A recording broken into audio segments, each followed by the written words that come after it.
Yeah.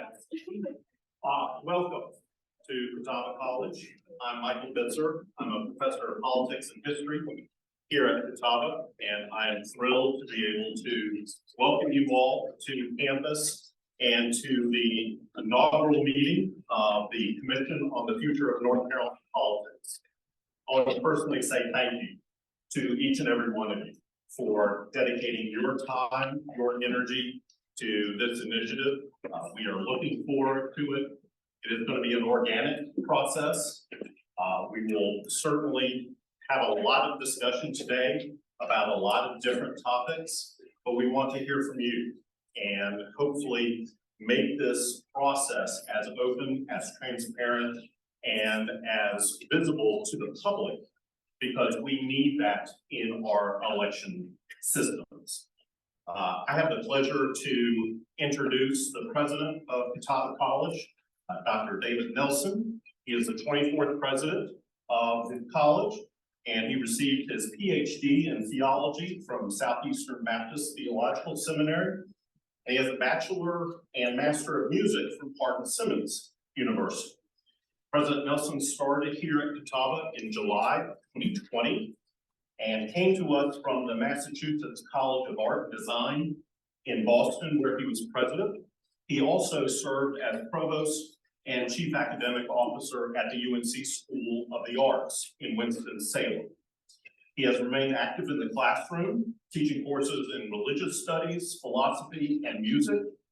And he most recently co-taught an honors course here at Catawba entitled, "What's Love Got to Do with It?" I think it was probably a philosophical discussion on the impact of the late great Tina Turner. Give some semblance of that and ask him to come up and bring greetings from the college. Thank you, Michael. So welcome to Catawba College, and it's good to see some old friends and to meet some new friends. And we're thrilled that you're on campus. So many of you said thank you for doing this. This is really a pleasure for us to host this important work that is commencing today. So this college was founded in 1851 up in Newton, North Carolina, just outside Hickory, Catawba County, near the river, the land of the Catawba Nation, thus the name Catawba College. And the college moved here in 1925 and has been in Salisbury ever since. And you were sitting in the most recently renovated building on the campus, wonderful Center for the Environment, which is a signal to our commitment to sustainability and environmental stewardship. And you are looking out that way on a 189-acre preserve. If you like and you have time, walk the trails. They're wonderful. So I could tell you a lot of things about the college. There are 1,242 students here. We have a commitment to liberal arts, really thinking about not only how you receive an exceptional education, but do so opportunities for personal formation and exploring vocation. We want students to think about what they love doing and what they're good at and how that meets the world's needs. I could tell you about the opening of the Graham Genomics Laboratory at North Carolina Research Campus, only undergraduate research campus in genomic sequencing in the United States. I could tell you about a women's basketball team getting to the Final Four in NCAA D2. Could tell you about being the first college or university in the Southeast in the state of North Carolina to achieve carbon neutrality, 13th in the nation to do so. I can tell you about all those things, but I won't. Because there's really important work to do, and I simply want to welcome you. And when asked, would we consider hosting? Immediately what came to mind were the mission statement of this college, which refers to preparing students to be responsible citizens with a zeal to enrich human life, which is a consistent aim of the college. It's what they called it in the early years, which was to graduate students who would be good citizens. College was founded that way. The college remains that same college, and because of that, it's easy to say yes to hosting you all. And let me add my thanks to all of you for being responsible citizens and helping to take care of our great state. Welcome to Catawba College.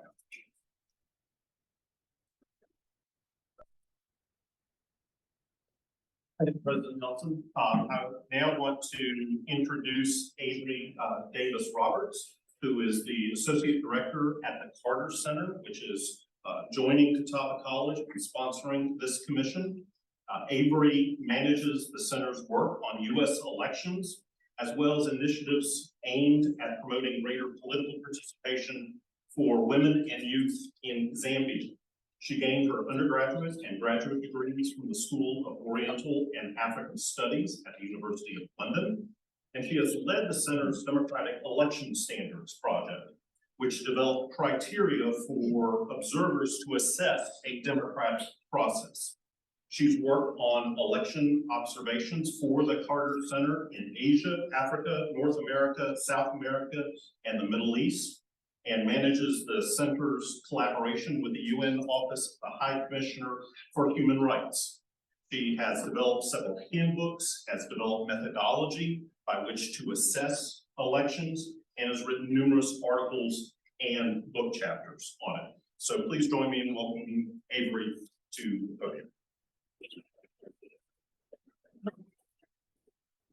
Good morning, everyone. Thank you for the welcome, Michael. Thank you, President Nelson, for the welcome. Thanks to the organizing committee, particularly Bob and Jennifer, who have also been doing a lot of other great work in the state of North Carolina on issues at the intersection of democracy, good elections, and this is part of me. Sorry. But this is this commission is part of that work. Thank you to all the commissioners who are here in person or via Zoom. And thanks to all the North Carolinians for whom election integrity is a central concern. I am here on behalf of the Carter Center to welcome you and to join President Nelson in the welcome and bring the greetings of our CEO, Paige Alexander, who is very disappointed that she couldn't be here this morning. But is very glad to see that we are coming together for this inaugural event. For those of you who are not familiar with the work of the Carter Center, we are a nonpartisan, nonprofit organization based in Atlanta, Georgia. We were founded by President Jimmy Carter and former First Lady Rosalynn Carter when they left the White House. When they left the White House, they really had this vision of an organization that would tackle the world's most challenging problems. They wanted to focus on eradicating neglected tropical diseases. They wanted to focus on resolving conflicts and building peace.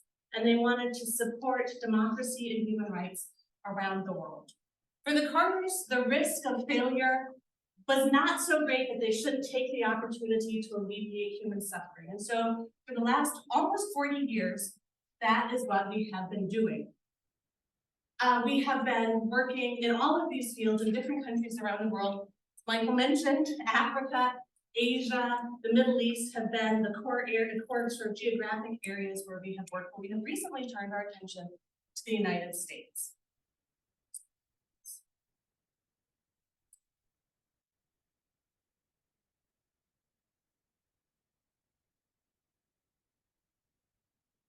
As you all probably saw in the news, President Carter turned 99 last week, and we have received birthday wishes from around the world. It has really been just overwhelming to see the level of support that we have received, that he has received, that his family has received. We have been humbled by the outpouring of good wishes since he decided to receive hospice care in March of this year. And he continues to surprise us. He really likes peanut butter ice cream, I think he's wondering, and inspire us every day. And of course, his work inspires us at the Carter Center and also inspires the work of commissions and groups just like this one, who are seeking to decrease polarization and find common grounds on issues central to democracy, like elections. Indeed, President Carter's role as a co-chair of 2 federal commissions on election reform, in which he worked with some of his fiercest political adversaries, Gerald Ford, James A. Baker III, were in some ways the seed idea for this commission. Presidents Carter and Ford and Secretary Baker knew, just as you all do, that fair, safe, and secure elections that enjoy the confidence of the electorate are the lifeblood of a well-functioning democracy. If citizens cannot believe that their voice is heard, through their vote, or that they have the power to shape their government or the future of their community or their country, they may turn to despair, to anger, and in the worst case, violence. As Michael said, for the last 20 years, I have worked in the Carter Center's democracy program, building global consensus for democratic elections, supporting democratic processes, and monitoring elections around the world. Putting the conversation that we have about US democracy and elections into the context of global experience can help us to see that the challenges we face are at times shared with others and that we are not alone. At the heart of our challenges, of course, are three core issues that feed on one another: a lack of trust, mis and disinformation, and deep and pernicious polarization. Polarization, fed by disinformation, breeds distrust, which is fed by disinformation, which breeds polarization. It's a vicious cycle that's incredibly hard to break. That trust deficit isn't a problem just here in the United States, it's a global issue. The Edelman Trust Barometer has been assessing trust for 23 years. The 2023 survey was conducted in 28 countries and found that there is a lack of trust triggered by economic anxiety, disinformation, class divides, and a lack of leadership. And one incredibly startling finding of that survey was that only 20% of people surveyed are willing to work along someone with different views from their own. When it comes to elections, we know that electoral winners trust the results and losing side does not. Trust in elections, though, is an indicator of whether and how people will engage in democracy more broadly. And so your work to help restore trust in North Carolina elections is critical not just for the elections themselves, but for North Carolina's democracy overall. In other ways, the challenges that we face here in our US democracy and our elections are completely unique.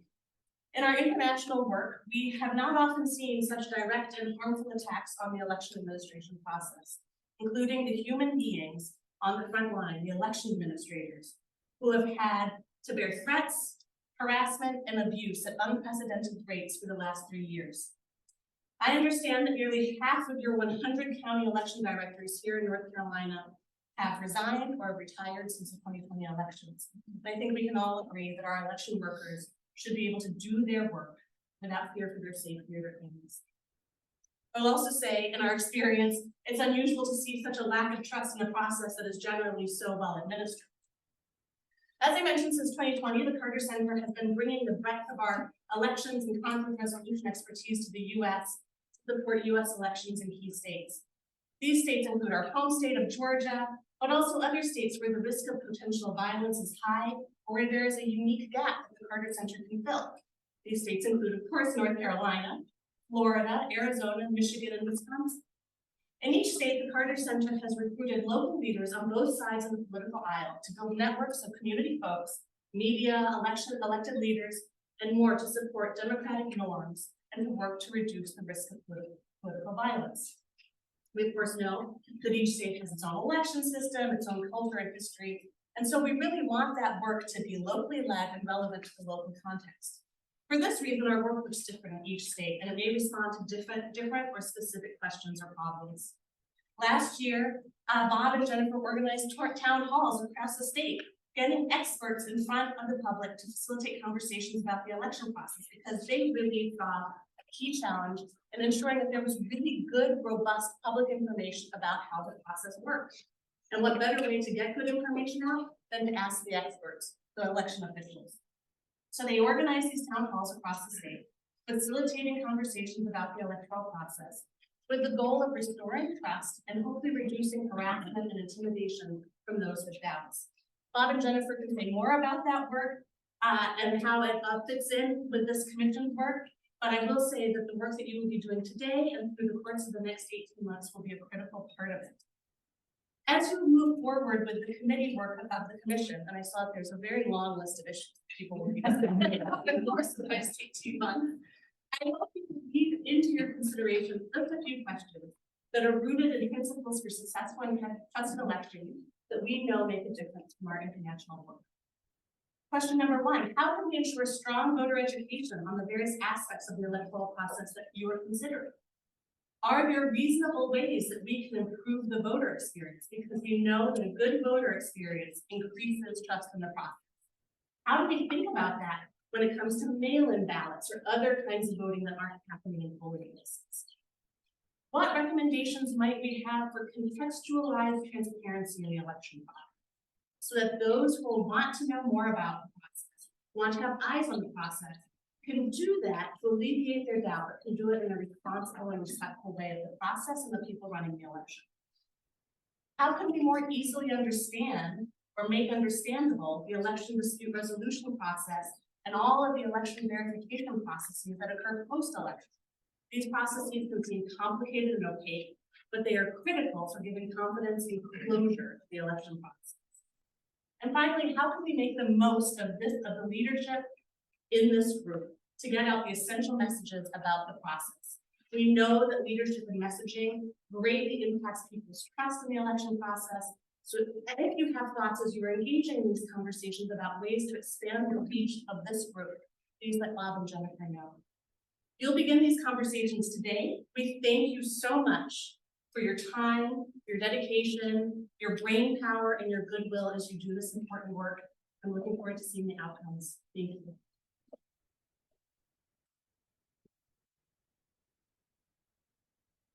Thank you, Avery, and thank you again to the Carter Center for your support in this initiative as well. Want to briefly mention the steering committee, the kind of folks that are seated before you. The Honorable Associate Justice Bob Ward, the Honorable Jennifer Roberts, former Mayor of Charlotte, my colleagues Martha Croft from UNC Charlotte, and Chris Cooper from Western Carolina.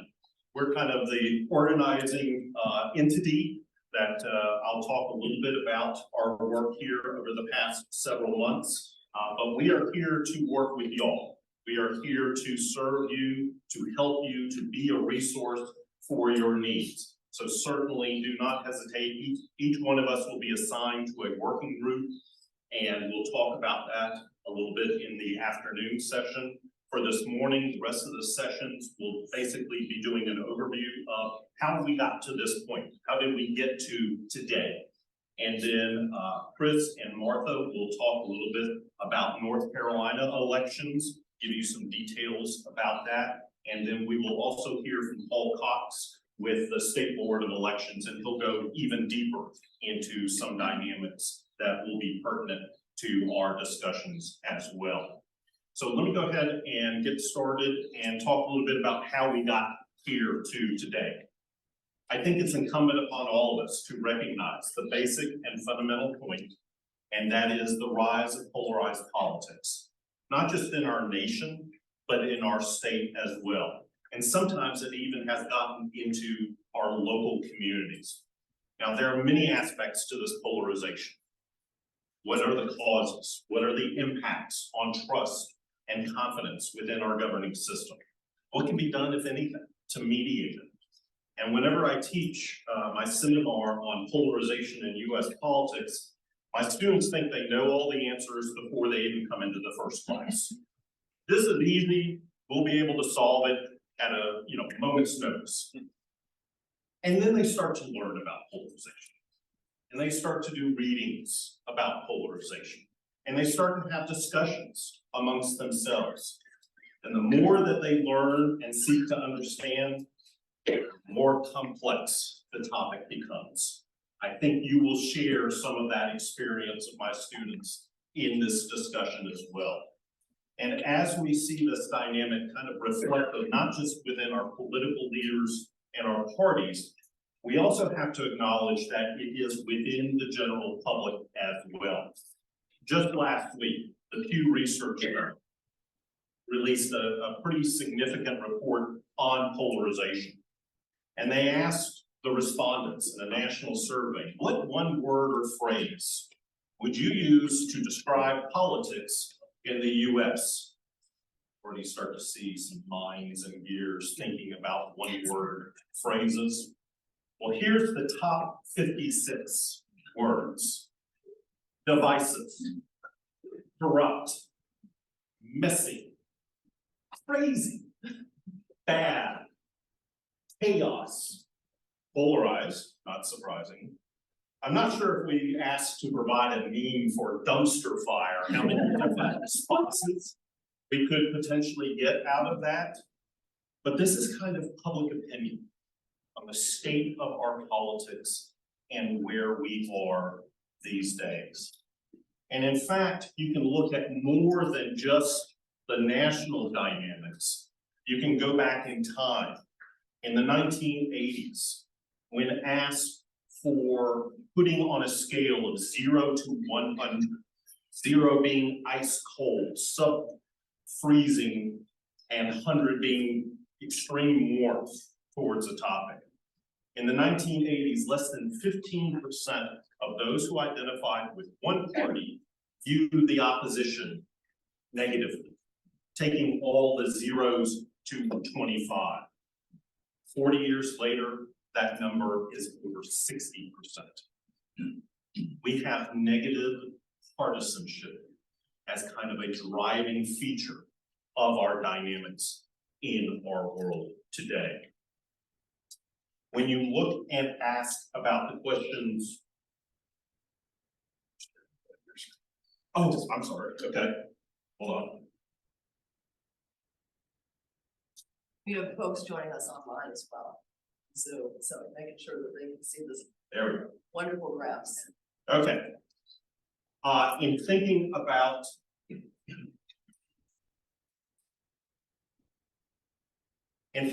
confidence in elections, the Pew Research Center also asked the question, what do you think about the November US elections? Are you somewhat or very confident it will be well administered? In 2018, 8 out of 10 Americans said yes, very or somewhat confident. 2020 saw that drop 20 points to 62%. 2022, the most recent major general election, bounced up to 7 out of 10.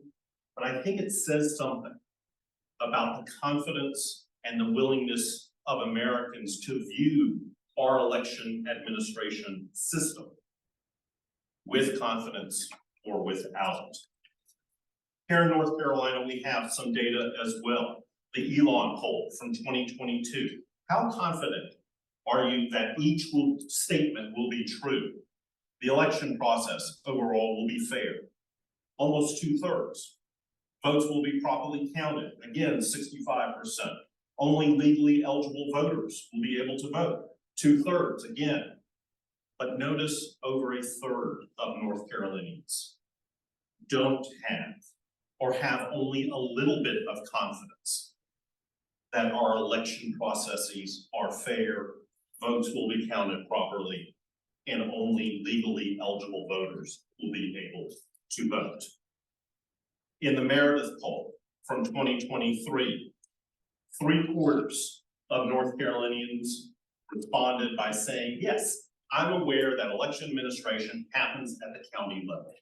I think that's a good thing, that our citizens know where the meat of our election system is being housed at.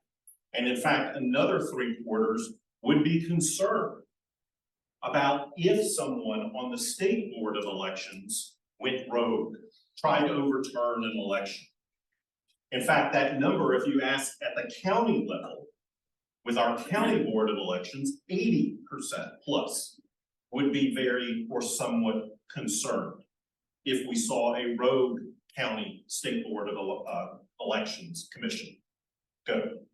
And 82% were also concerned about funding of our elections and the security of things like voter registration records and voter machines.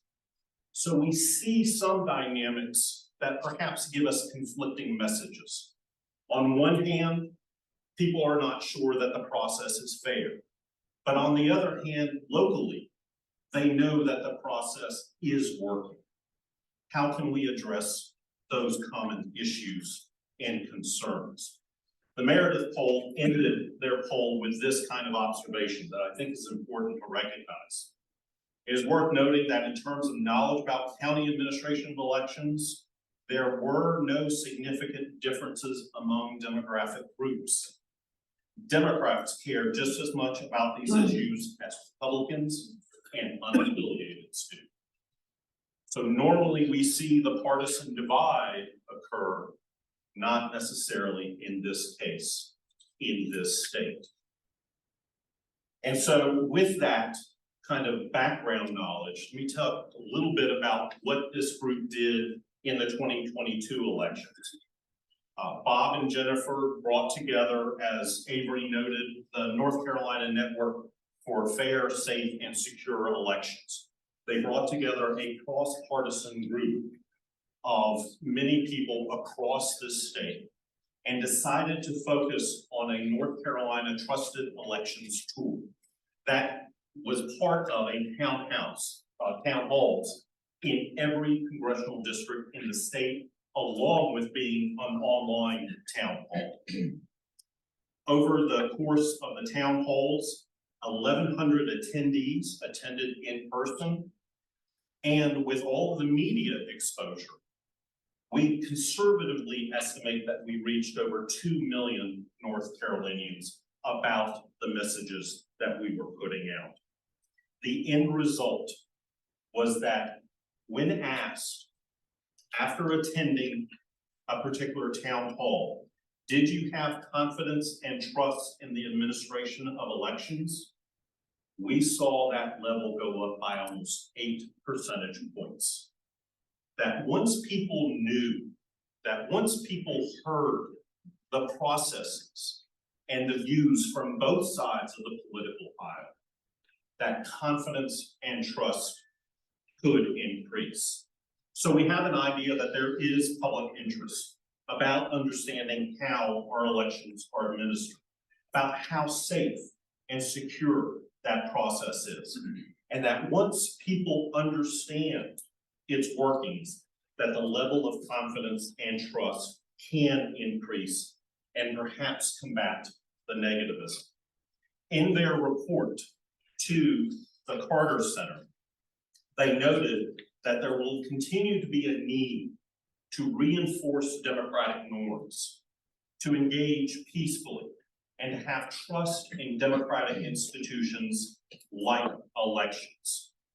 And so in early 2023, both Jennifer and Bob called the three of us together and we met, and we kind of thought about the end report as well, about what is next for North Carolina.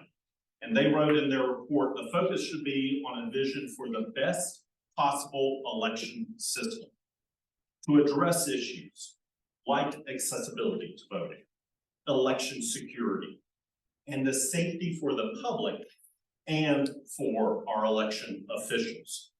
Because our election officials are the workhorses that make our democracy viable and running. So back in March of 2023, we began planning for this particular day. We've been meeting constantly throughout the summer and thinking about what this commission should be made up of and what the commission should be doing over the next year and a half. And so we invited all of you, both here in the room and online, to participate and garner your support for this endeavor. Because it's not just about how we administer elections, how we ultimately build confidence and faith in the process, but ultimately, it is about we the people. It is we the people who will continue to advance this grand experiment in self-governance. In just 3 years, we'll be celebrating 250 years of this grand experiment. But like my colleagues in the neighboring building, Schufert Science Building, know too well, sometimes experiments fail. Biologists, chemists, physicists, environmental scientists, sometimes they go through failed experiments. I would contend as a political scientist, this experiment in self-governance, this experiment in we the people is too valuable to fail. Because ultimately there is no real other experiment in order to establish justice, in order to ensure domestic tranquility, to provide for the common defense, to promote the general welfare. And ultimately, this experiment is designed to form a more perfect union. Not a perfect union. Note the word more perfect. We can't form a perfect union because we're human. But we can at least strive towards a more perfect union. And I dare ask the question, if we let this experiment fail, what does that say about we, the people? That, I hope, will be one of the core messages that we can send forth to instill confidence, trust, security in our elections systems. Because ultimately, elections are about the expression of we the people, the voice of the popular will. And people need to have faith in that system. So with that, it is my pleasure to introduce my two colleagues. I'll give a brief introduction of both. Dr. Martha Croft, Professor of Political Science and Public Administration at UNC Charlotte, where she is also a professor in the Public Policy Doctoral Program. She earned her PhD from American University in Political Science, and her research expertise is in the study of elections and election reforms, voting, and political mobilization. She's the author of numerous peer-reviewed journal articles, as well as co-authored 2 books, Institutions and the Right to Vote in America, and Helping America Vote, the Limits of Election Reform. Just last year, she led the effort at UNC Charlotte to host the 6th annual Election Science Research and Administration Conference that brings academics and practitioners together to discuss critical issues about our elections. Dr. Chris Cooper is the Madison Distinguished Professor of Political Science and Public Affairs at Western Carolina. He also serves as the director of the Phil and Connie Hare Public Policy Institute. Chris received his PhD from the University of Tennessee, Knoxville, and in 2013, he was named North Carolina Professor of the Year by the Carnegie Foundation for the Advancement of Teaching. He's also a prolific researcher with numerous peer-reviewed journal articles and book chapters, and is the co-author of The Resilience of Southern Identity, Why the South Still Matters in the Minds of Its People, and co-editor of The New Politics of North Carolina. And I will make a plug, he has a forthcoming book out on North Carolina politics. Have you finished it yet? Yeah, well, Jim reviewed it, ask him, I don't know. All right, well, we can get a book review from Mr. Morrill here a little bit later. But they are going to talk about North Carolina and elections in the state. So with that, I will turn it over to the evolution of elections.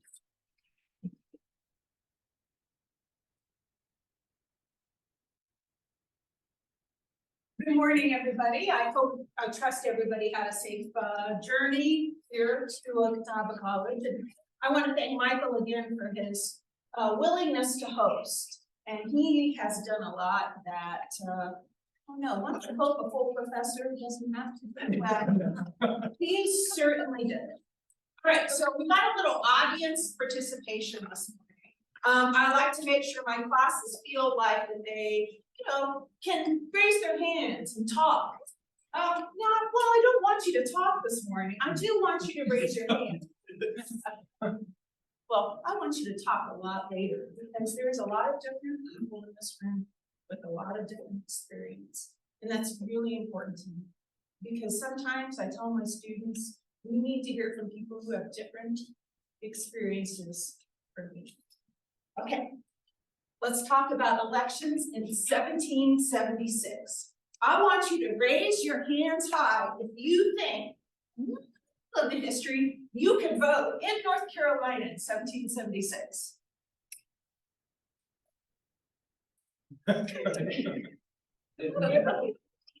Why?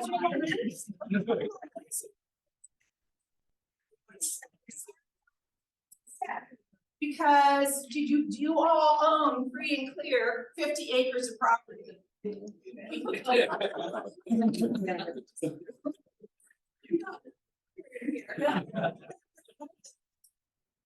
for the Senate in North Carolina, you had to have 50 acres of property. Have you held it for 6 months, Tom? Excellent, we got voters. So y'all listen to me. Not.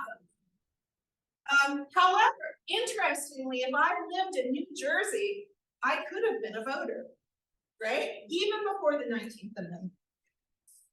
Now, the House of Commons, actually, many more of you, that's what they call it, the House of Commons, you know, right? Derived from sort of this British system. The House of Commons let you vote if you paid your taxes. So, raise your hand. That's my favorite. Everybody, well, okay, we're sorry, are you in New Jersey? Still had, and you had to live here a year?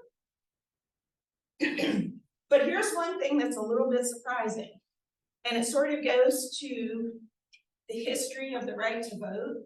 Sometimes people who didn't want everyone to vote forgot the little loopholes. So it turns out freemen, this was listed in the North Carolina Constitution, could vote.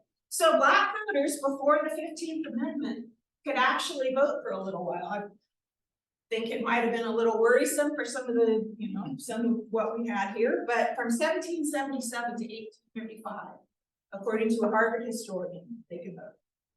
So here's our list. Okay. We're gonna do the reveal.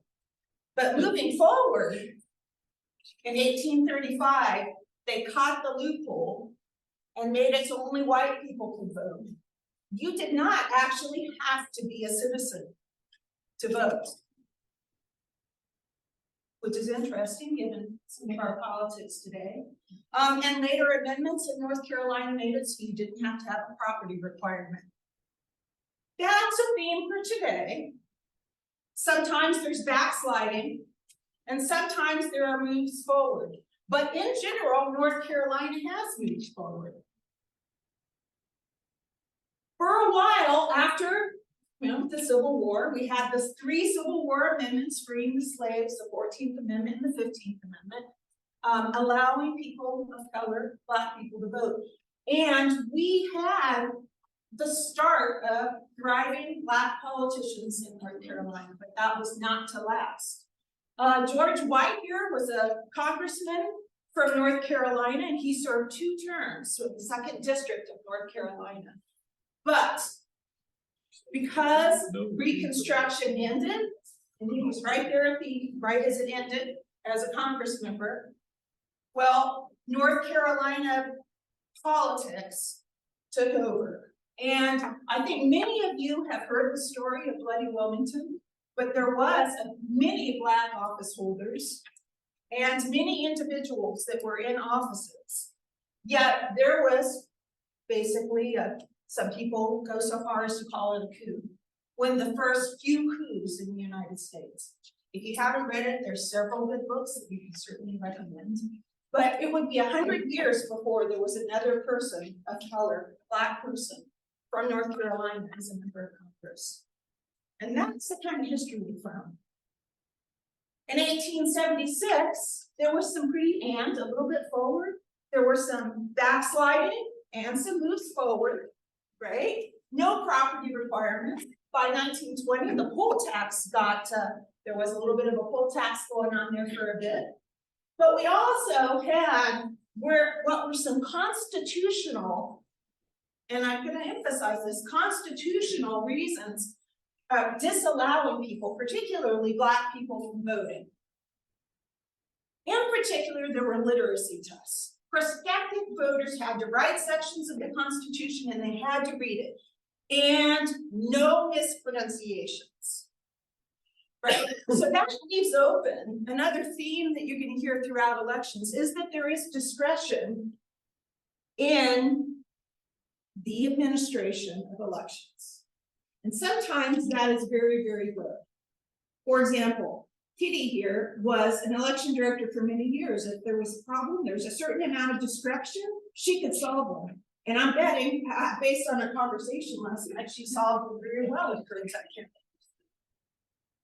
Sometimes discretion, not so good, right, obviously. But there was the grandfather clause, of course, if you were an illiterate white person, and if you look at the history of Southern politics, there were a good number. Morgan Kosar, no, it's Alexander Kosar wrote the history. Morgan Kosar wrote about the history of Southern politics, and he gives statistics. There were a good number of illiterate white individuals, right? But they had the grandfather clause, so they could vote. If their grandfather had been able to vote, basically, they could vote. Women? Nope. Nope. But this is what really just made me laugh. Even in Mississippi, some women could vote. Yeah, not so much here, right? But as you all know, things have proceeded apace. Of course, we had the 19th Amendment that once and for all settled things. And so we have seen a history of moving forward in democracy in North Carolina. But I want to talk about this because as we move forward, we have developed a very interesting system of election administration in the United States. The founders didn't actually decide who was qualified to vote in our Constitution. It's a beautiful idea, the Constitution. We, I think, or all agree that we want to protect it. But there was a deficit, the democratic deficit Alexander Kosar wrote in Right to Vote, in that they didn't make decisions about it. That's why he said there's backsliding and moves forward. Okay. But the nice news is that in 2020, we had a record number of people vote. And I would say, if we're looking at the shape of election and governance in the United States, it's different in every state. Some people say there's 51 different systems of election administration in the United States. I would argue that's even greater. Now, y'all know that this is the basis of the pyramid. Without you all voting, without that record number of voters in 2020, what are we gonna do, right? And a lot more people got to vote, right? People with disabilities, obviously people of color voting, and so many more opportunities. And well, of course, here I am voting as well. You would be not voting if it weren't for the almost 1 million poll workers, and this was in 2016, who actually 917,000 poll workers in the United States in 2016 that helped work the elections, and I went the wrong way. And there were also about 116,000 polling places. Can you imagine the size? They are organized and regulated by counties in most states or townships in the Northeast. Okay. And but this is what we're focusing on, state government in North Carolina, because they make the laws that run on this. Now, it is true that county commissions in North Carolina provide the funding. And my research, actually, I have a book that we just sent to the publishers.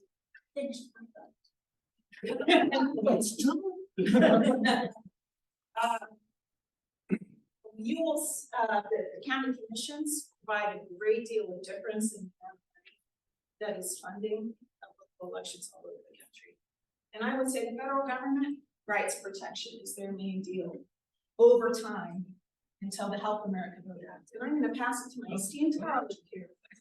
So I'll be quick, and I think Martha makes so many good points. I think one of the most important is that elections in America are incredibly decentralized, and that really it's about states and it's about counties, which is why we're here today. So because Martha made that point, I'm going to talk about the federal government. So maybe not the best transition, but we do want to talk about the little bit of floor and guardrails that the federal government does set for our work and what we do. And so folks who study this for a living might quibble with a couple of these, right? They might say, oh, I'd put some other act or some other time in there. Maybe I'd take one of these away. This is kind of our best effort, at least a few things for y'all to be aware of. And we've got one thing you should know about this commission, we're getting to know each other, is look, there are people who do elections all day, every day, right? We got people like Andy who analyze elections and think about elections all day. We got people like Damon who served as chair of the State Board of Elections, people like Kitty who were election administrators for years, and then some of y'all don't think about elections at all, right? Some of y'all have lives. Is a way to look at it. So if you're one of the folks who thinks about it every day, feel free to hit me after with what you would put on your best hits list of federal legislation. This is mine. Most of these are pretty obvious, right? I think almost everybody got the 19th Amendment, although as Martha pointed out very well, it's not like that was some grand, stroke and all of a sudden everybody had the right to vote. It was great. VRA 1965 is really the mark where I think most political scientists and historians say it's when it truly became a democracy in the United States after VRA. 26th Amendment, of course, increasing the age to vote. One that may strike folks as a little odd. You might be thinking, what the heck does the Americans with Disabilities Act have to do with voting in elections? And the answer is it has a whole lot to do with voting in elections. And so if you end up on one of the subgroups or groups that we have dealing with polling places, you're going to need to know the Americans with Disabilities Act. You're going to need to bone up on the Americans with Disabilities Act. You need to think about how the physical places where we cast votes creates different scenarios for different kinds of people. The NVRA, or Motor Voter, in 1993, Martha's first book, I think, was about that, and it's in the corner. She wanted me to remind everybody, don't take it, that's her copy, but please do flip through it and then buy it at your local bookstore. The Bush v. Gore election, which it's not that the election itself was that notable, it's what came after, right? So I'm guessing from this room that a lot of y'all have ears gray mind. So you remember right after that election, all of a sudden people are showing up to Halloween parties as a hanging chad, right? Like all of a sudden election administration was interesting. People paid attention to election administration. The way we counted votes all of a sudden was drawn into sharp relief for so many of us, right? Many of y'all are probably calling up a picture right now. The guy staring through in Florida, right? Staring through the hanging chad. I should put a picture of that up there. So 2000 was important, not so much for the outcome of the election either way, but because it was a time when we as Americans said, maybe the way we conduct elections matters, right? So soon after that, we get the Help America Vote Act, which is the first time the federal government funded local election administration. And then Shelby County versus Holder, which I don't want to get into too much, but certainly changed at the very least, depending on your political persuasion. You might say altered in a good way, you might say gutted. I'm not going to win either way. I'm going to say changed the VRA and how it's applied in fundamental ways. And so these, I think, are key pieces of legislation in the case of Bush v. Gore kind of times where the role of the federal government changed the way we think about elections in America. In terms of North Carolina, obviously we have folks who've been involved with this on the daily, as the kids say, so I won't go into this too much. Also, there is a bill 749 that folks may be following that could change exactly what the North Carolina structure is. But just at this basic level, if you're one of the folks with lives, think about other things, right? We have a state board with a director. You only lived in North Carolina your whole life, you may think that's normal. It's not unusual, but it is not uniform either, right? I mean, different states, to Martha's point before, have very, very different ways in which they administer elections. This is the way we do it in the state of North Carolina. 100 county boards, each has an election director. None of that would change, I should say, with 749, just the specifics of exactly who's on and how many would change. We have 3 options for voting: no excuse mail voting, early voting called one-stop voting. The election nerds in the room, one time I asked Jerry, where did y'all come up with one-stop? Jerry said, might have come up with one day, I'm not really sure. I'm kind of forgot. And then in-person election day voting, which of course is the least used of the 3 different ways. Well, that's the second most used of the 3 different ways to vote. We're going to talk about all these in our commission. We're going to talk about ways to improve them, potential problems, but also where they're working well. In terms of where North Carolina fits, I'm going to give too much on this, but the history of North Carolina elections really is viewed pretty positive. So, V.O. Key, who, for the uber nerds in the room, he wrote this book called Southern Politics and State and Nation in 1949, which is sort of the Bible of the study of Southern politics. But it's really kind of disguised, really a book about election administration. And so he talks a lot about election administration, election reform, and here's his quote: North Carolina is the state best equipped to assure honest elections, and in no other state there is so widespread a determination to keep elections clean. We do it well. That doesn't mean we do it perfectly. I had a good conversation earlier about Madison County and Ponders, so we're not saying nothing bad ever happens. Some people in this room might be more familiar with others than the 9th Congressional District, what might or might not have happened there, so we're not saying it's perfect, but we are saying that our state has a well-deserved reputation as running elections well, caring about elections, and administering them very, very well. Just briefly, a few things. So, mark these 2 books are on that back table. Again, don't take them, but do flip through them, do order them later. We're gonna have on the website, thanks to Rachel Capon. Where's Rachel? I hope everybody met Rachel. Rachel and David Capon back there doing a great job. Yeah. Capon Consulting for all your consulting needs. They're doing a great job keeping our website up. And so we're going to continue to put materials. So this is just a few quick things to think about in terms of further reading. The first one is really dorky and I find really interesting. So if you are a political history nerd in this room, Tom Campbell, you may want to look in the corner. This is trying to figure out, has anybody done this kind of thing before? The answer is yes, sort of. So in 1964, the President of the United States said, hey, every state needs to have their own commission on voting. And so I went into Jack Fleer, if anyone knows him, he's a long-time political science at Wake Forest. I went into his papers, the Wake Forest archive, and I found the North Carolina Commission on Voting from 1965. So we have some copies of that over in the corner. Please grab one of those if you want to. You'll see it's got Jack Fleer's notes in the margins, so don't come after Jack if you don't like the notes. But people have tried to do this kind of thing. That one, of course, was administered through the governor's office. It was not from a grassroots effort like this one. But I do encourage you to look at that. You may not agree with everything. I don't agree with everything. But I think it shows what kind of product a similar kind of commission came up with. We'll have a link on the website to the MIT Election Data and Science Lab. You may think about MIT for engineering as well, you should, but they have a really robust group, perhaps the most robust in the country, on election science, election administration, and they've got a ton of great resources. So if you're trying to figure out what are the effects of how long a line is, for example, in a polling place, they've got a great study on it. If you want to understand what are the pros and cons of certain types of machines and certain types of ballot tabulation, those are the kinds of really detailed stuff they go into.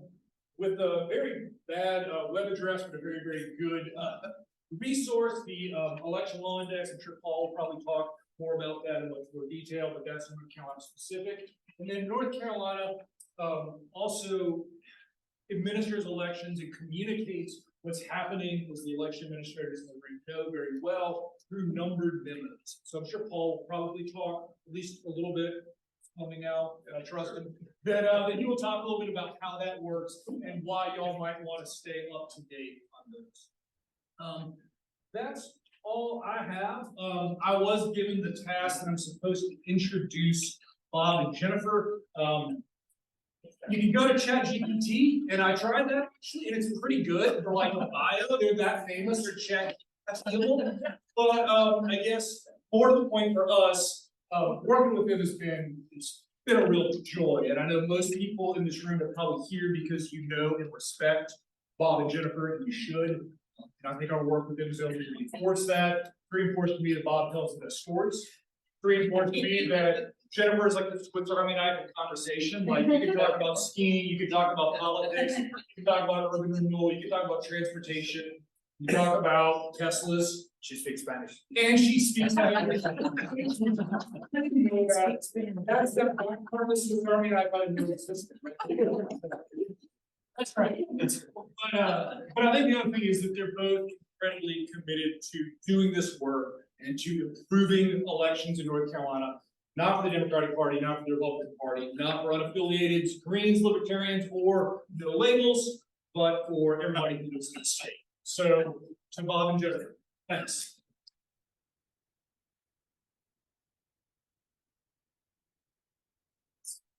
Not my husband, but I got introduced as a Swiss Army.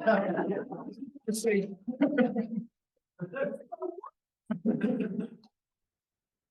Anyway, thanks, Frank. That's like one of the best introductions I've ever had. I'm really happy. I want to know, I know y'all have been sitting a long time. We're gonna have a coffee break after Bob and I talk, so we're gonna be short. But I want to know if anybody in this room has learned something today. Raise your hand. Awesome! There will be a test. No.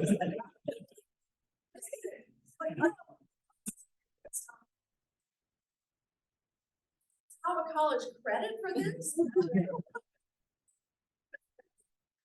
Audit. It feels like a college course. So this is, I really appreciate, let me tell you, it's been so much fun working with this team and Capeman Consulting. They also worked with us on the Trusted Elections Tour. Awesome folks. So we hope this restores faith in the people of North Carolina. We have an amazing group of people here. But what Bob and I are going to tell you real quick is what we learned on the Trusted Election Tour about what people are worried about and confused about, because this process is also going to help through the media, through your social contacts, through the networks, is going to help more people understand how elections do work, how we've progressed, and how we can trust the system and trust our workers. So a couple of things that we learned is that we are a very diverse state. When I was growing up in Charlotte in the, I'm not gonna say which decade, but when I was growing up in Charlotte, we were not that diverse. We were more of a homogeneous state in a lot of different ways. We've gotten more international. We got more moving here from other states all the time. We're really diverse, which again, is one of the challenges in trying to get voter education out there. But we also found that people, when they are confronted with accurate information from people who are experts, who are actually doing the work, their trust level goes up. And polling confirms that as well. In fact, you heard about the survey at the end, 8% increase in voter confidence. And let me tell you, we had deniers and skeptics at every one of our meetings. We had some folks get up and walk out. Even with that, and many of them did answer the survey in the end, voter confidence went up. We also found, and this is important for everybody in this room, 80% of the people said they would talk about what they learned with other folks. So that is the way that we spread good information, because people you know in your networks and circles, they trust you. They don't think you're pulling their leg. And if you tell them, I heard from a person who actually administered this election, and I feel pretty confident, they're gonna listen to you. And so we are relying on you all to talk about what you're doing. This is all in the open. We're recording this. It's going to be on the internet. You're going to be able to watch it afterwards with all our notes. We want all of that to be accessible, because we know that things do well in the sunshine. People trust. We also know, this is a big learning, people don't trust computers. We had every single town hall, there were people who were like adamant, paper, no machine, no machine. We had one county IT director say that he actually opened up a machine to look for his own eyes. There was no modem in there, because we got that question so many times. Is it on the internet? We know it can be hacked and all that. And of course, when you open a machine, you've got to take it back to Raleigh, recertify, go through all that. But so many folks without one thing, some of you were at the Hickory meeting, somebody stood up and said, there's no such thing as cybersecurity. So he just couldn't keep it in. He had to stand up and shout. So we have a whole section on cybersecurity, and there are people in other countries who are trying to impact our elections, and they are trying to hack into it. But that's one of the areas we're going to cover. And then there are all kinds of other issues. We have to decide what is in our purview and what's not. So there are things like the electoral college. Are we going to talk about that? That's kind of a national thing.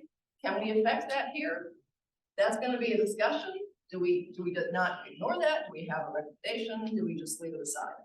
But a lot of the issues that are current in the news are flavoring what goes on in North Carolina.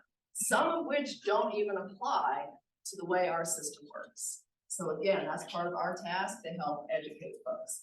And with that, my cohort is gonna give you the other things we learned before the coffee break. And Bob and I, we like to be we're the differential in height. That's part of it. It's the Swiss Army knife, the short butter.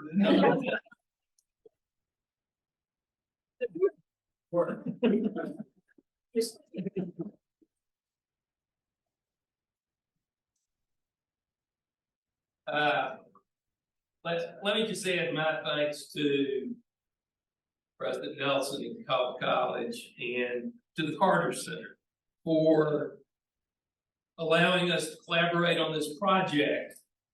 But also, and this is more towards my colleagues from the Carter Center, to invest in North Carolina. We'll talk more about this as we go on. But it's a great opportunity for the state of North Carolina and its citizens to participate in this effort to strengthen democracy in the election systems around the country, certainly here in North Carolina. And I would add in regard to Catawba College, we do have several of the trustees, but I will either let Michael or President Nelson introduce them. But we're greatly appreciative of their support for this effort and their participation.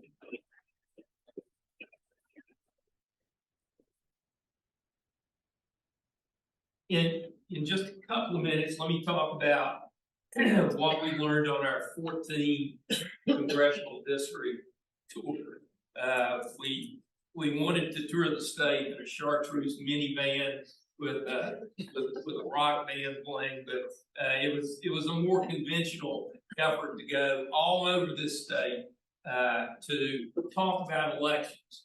And I had run 5 statewide elections. Jennifer had run mayor, county commissioner, Congress. What I learned first and foremost is how much I didn't know about elections. And I would have thought, hey, I'm pretty well, but when you talk to election administrators, to local board members, people who work on the state board with the state office and are on the state board, this is an extraordinarily complex legal system that we're dealing with. But one, as we've heard from Martha and Chris and Michael, is critical to the strengthening of democracy and the continuation of democracy in our state. So it's a learning curve for all of us. I know there are some members of the commission have a lot of expertise, others are voters, concerned citizens, but this is a learning process for all of us, and I hope via the media learning process for the citizens of North Carolina. We did the tour when we first started our efforts with Carter Center. It was like, well, what are we going to do? So we came up with this tour, and in doing that, we tried to bring together in each of the congressional districts panels comprised of election administrators who are nonpartisan, local board members, 1 or 2 of which would be a Democrat or Republican, but a bipartisan group. And then we tried to have lawyers who had litigated or challenged election laws who were both Democrats and Republicans. It was critical, I think, to the success that we do it on a bipartisan basis. And probably the strongest message that we took out of this was when you would hear a Democrat board member and a Republican board member say, we don't agree on anything political, but we agree on fair, safe, and secure elections and how we're going to administer them. And for all the polarization, all of the fractiousness around elections, it really was, I think, comforting to see across this state, Democrats and Republicans, right now they're no unaffiliated on the boards, an issue that we may talk about as we go forward, but they were consistently committed to trying to run the very best election in their community. So the second critical lesson that I think we took in these tours is that our election administrators, both paid staff and the volunteer staff, are just beat down. They have been, in some cases, threatened, intimidated, or yelled at. It is a tough job that they do, whether you're a precinct judge in Pensacola precinct in Yancey County, or you're the chair of the state board of election. It is a huge job and a huge responsibility. And if you go on the state board's website, they've got that number spinning. 7.4 billion registered voters in the state of North Carolina.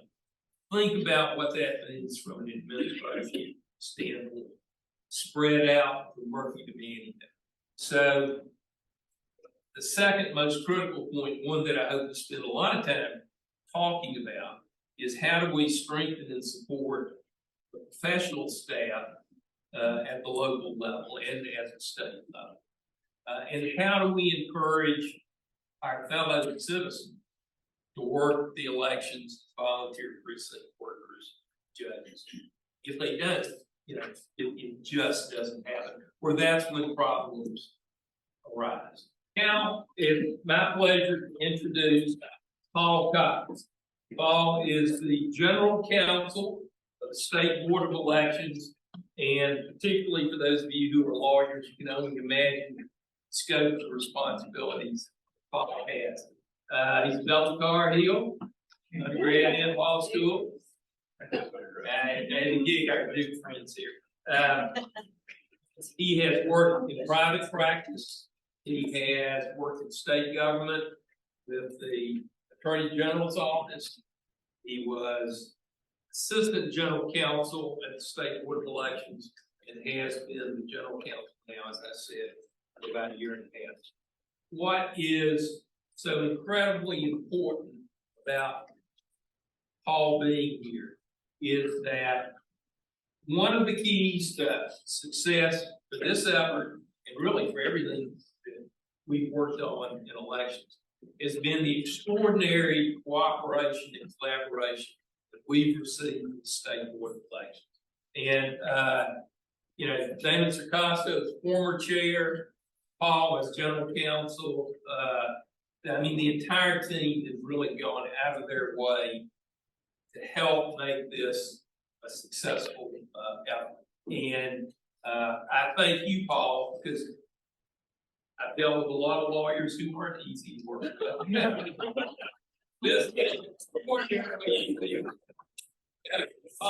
Please welcome Paul.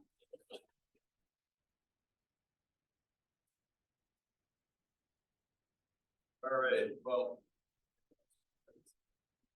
thank you, Bob, and thank you all for participating in this, and thank you to Catawba College for being such a gracious host. It's an amazing venue for an amazing event, and a very important event. And thank you all for dedicating your time, volunteering your time and efforts to be part of this very important effort. I am Paul Cox, the General Counsel of the State Board of Election. I have one amendment to my introduction. I'm not a double car heel. I'm a head waiter undergrad. Well, they're in the ACC now. Yeah, right. Someone told me recently, I may be the only person who wants this to happen. Maybe. But anyway, so I'm here to just generally give everyone, just situate you into how elections are managed and what are the rules governing elections, how do the different bodies involved in elections work with each other, what are the ground rules. So I'm gonna try to do that. The list of topics literally covers the entire waterfront of state law and elections. So, there's no way I can touch on every single thing that might go into in your working groups, but I'll try to give you some highlights into each of the topic areas just to situate you into the area of election law and some of the key sort of frameworks and structures that we have for each of the topic areas. So, first of all, what law governs elections? And this is just, Law 101, it starts with the U.S. Constitution. That is the supreme law of the land. It goes to, and I'm just going to put up a few of the provisions in each of these. And someone's going to, forgive me for not including an amendment or two or parts of the Constitution. I know there are articles in the Constitution that apply here, but I didn't put everything. I just put the main ones. So anyway, the US Constitution, US statutes would govern obviously over state statutes, state rules. The principal ones we have there are the Civil Rights Act, Voting Rights Act, NVRA, which we already talked about before, HAVA, Help America Vote Act, UOCAVA, the election administrators in the room would be very familiar with UOCAVA. Most everybody else has no idea what I'm talking about when I say UOCAVA. It's the Uniformed and Overseas Citizen Absentee Voting Act. So it's the way that military service members, their family, U.S. citizens living overseas can participate in the election process with absentee voting. And it's very prescribed. It's federal law that we have to follow, so it's a different type of absentee voting than we call civilian absentee voting, but the voting by absentee voters that most likely takes place. And then, of course, we discussed the ADA. The MOVE Act is actually sort of a follow-on of UOCAVA, so they're often considered together. So both of those acts refer to military and overseas citizen voting. Then, of course, the North Carolina Constitution would be the next source of law that we would be relying on. The articles that refer to how the legislature is elected, how the governor is elected, the judiciary, what do you do with vacancies to the positions. Article 6 is one of the most important for administrative elections because that's what establishes the qualifications to vote, the qualifications generally to run for office, and not just registration, but how old do you have to be? Do you have to register? What about your felon status? All those items are addressed in Article 6. Then, of course, North Carolina statutes. The most important source of law for this is Chapter 163. That is the election laws chapter under North Carolina General Statutes. But there are lots of others. 115C deals with elementary and secondary education, so the local boards of elections and how they get elected comes from that source of law. 160A is the 160A is cities and towns. That's the municipal election code. That's going to determine how municipalities get elected. What do you do with vacancies in office when those arise? And then our Chapter 153A deals with counties. So how do counties get elected? County commissioners, and what happens when there's a vacancy in the term? That's another thing. The next body of rule is going to be the administrative code rules. So the North Carolina Administrative Code, similar to how our federal system has the Code of Federal Regulations that are for implementing statutes that Congress enacts. The North Carolina has the North Carolina Administrative Code that implements statutes that the legislature passes, and each agency is authorized, based upon their statutes, to pass administrative regulations to carry out the statutes they implement. So there is a section of the code, Title 8, that deals with elections in North Carolina. Covers a number of topics, not nearly as detailed and comprehensive as Chapter 163 of the statutes, but it does go into some of the, especially for the voting process and the actual process of the polls, it does really go into the detail of how that's run from the election administrator perspective. And then finally, state board orders and number of memos. And yes, Chris, I am going to talk about that. But since you called it out, I'll speak about it a little bit more. The idea behind the number of memos is, Chapter 163 in the administrative code are fine if you're a lawyer. You can find the answer you need. You know how it all fits together. You can identify how it all fits together. Number of memos are designed to go out to our non-lawyer administrators throughout the state to help explain what is the law here, how does this all fit together, what do you need to do step by step. So that's the idea behind a lot of the number of memos. Our executive director at the State Board of Elections drafts those number of memos, legal guidance, and sends them out to the county boards of elections. And they're designed, as I say, to help the county boards of elections understand how they put into practice the laws and the rules that are in effect. They may also come into play when you have a court decision. And we'll talk a little bit. One of the working groups is going to discuss litigation, lawsuits, post-election processes. Something that we have to always be nimble on and address is these court cases that come in the middle of an election cycle. And advising the county boards, how do you manage this now that we have an injunction against one particular law? What do you do next? So that's another reason we have these number of methods guidance. It's just a formal process to be able to provide that guidance. And what law governs elections is what that says behind the. So what law governs election? Largely state law, even for federal elections, so even your races for US Congress, US Senate, the president. State law very much is the source of law for almost, every aspect of election administration. I refer to those federal laws, you know, NVRA, ADA, HAVA, they do provide a source of law for how we run elections. But those are, you know, sort of a backstop, and the mechanics, the vast majority of the rules, regulations for how elections are run are in chapter 163. And just as a highlight to this, you know, under Article 1 of the U.S. Constitution, it does say in terms of electing members of the Senate and House of Representatives that the rules for that should be prescribed in each state by the legislature thereof.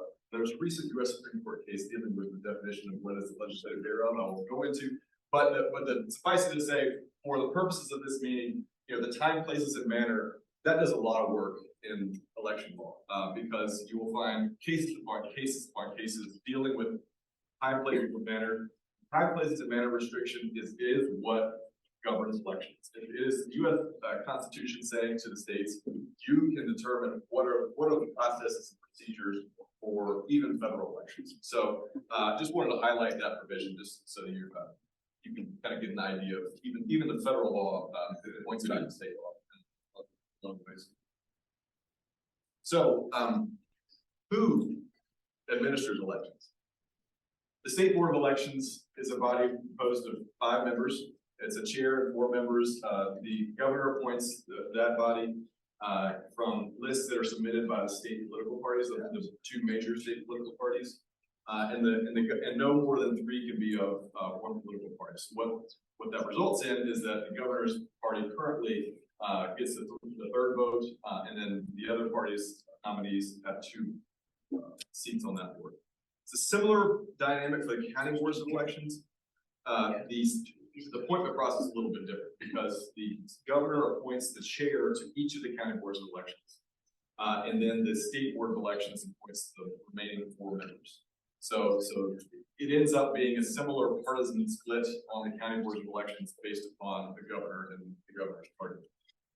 And then finally, you have the precinct officials. Those are also under our law officials. You know, they're governmental officials under our law. They are appointed to terms. This election day precinct officials are appointed to 2-year terms. When I say precinct, judges, chief judges of election, precinct assistants, they're appointed to, at least the judges, the chief judges are appointed to 2-year terms. That's election day voting. I'll go into a little bit more about how early voting is a little bit different, but for precinct officials, they are public officials appointed to 2-year terms by the county board of elections. They are the ones, as we've discussed already, carrying out the mechanics of elections. So, first topic, ballot access, candidate qualifications, and districts. So, I'll just go through a few highlights in North Carolina election law related to these items. The way that I wanted to just frame it, you know, when I think of ballot access, I think about how do you get on the ballot. I know some might in this commission may view it differently, and the committee that's looking at this may look at it as how do you get access to the ballot as a voter? You know, how do you what are the qualifications for voting? But generally in the law, when you talk about ballot access, it means, you know, how do you get on the ballot? A key component of that is how do we define what a political party is? There's a specific statute that addresses what is the definition of a political party in North Carolina. It's 163-96. How do you become a new political party?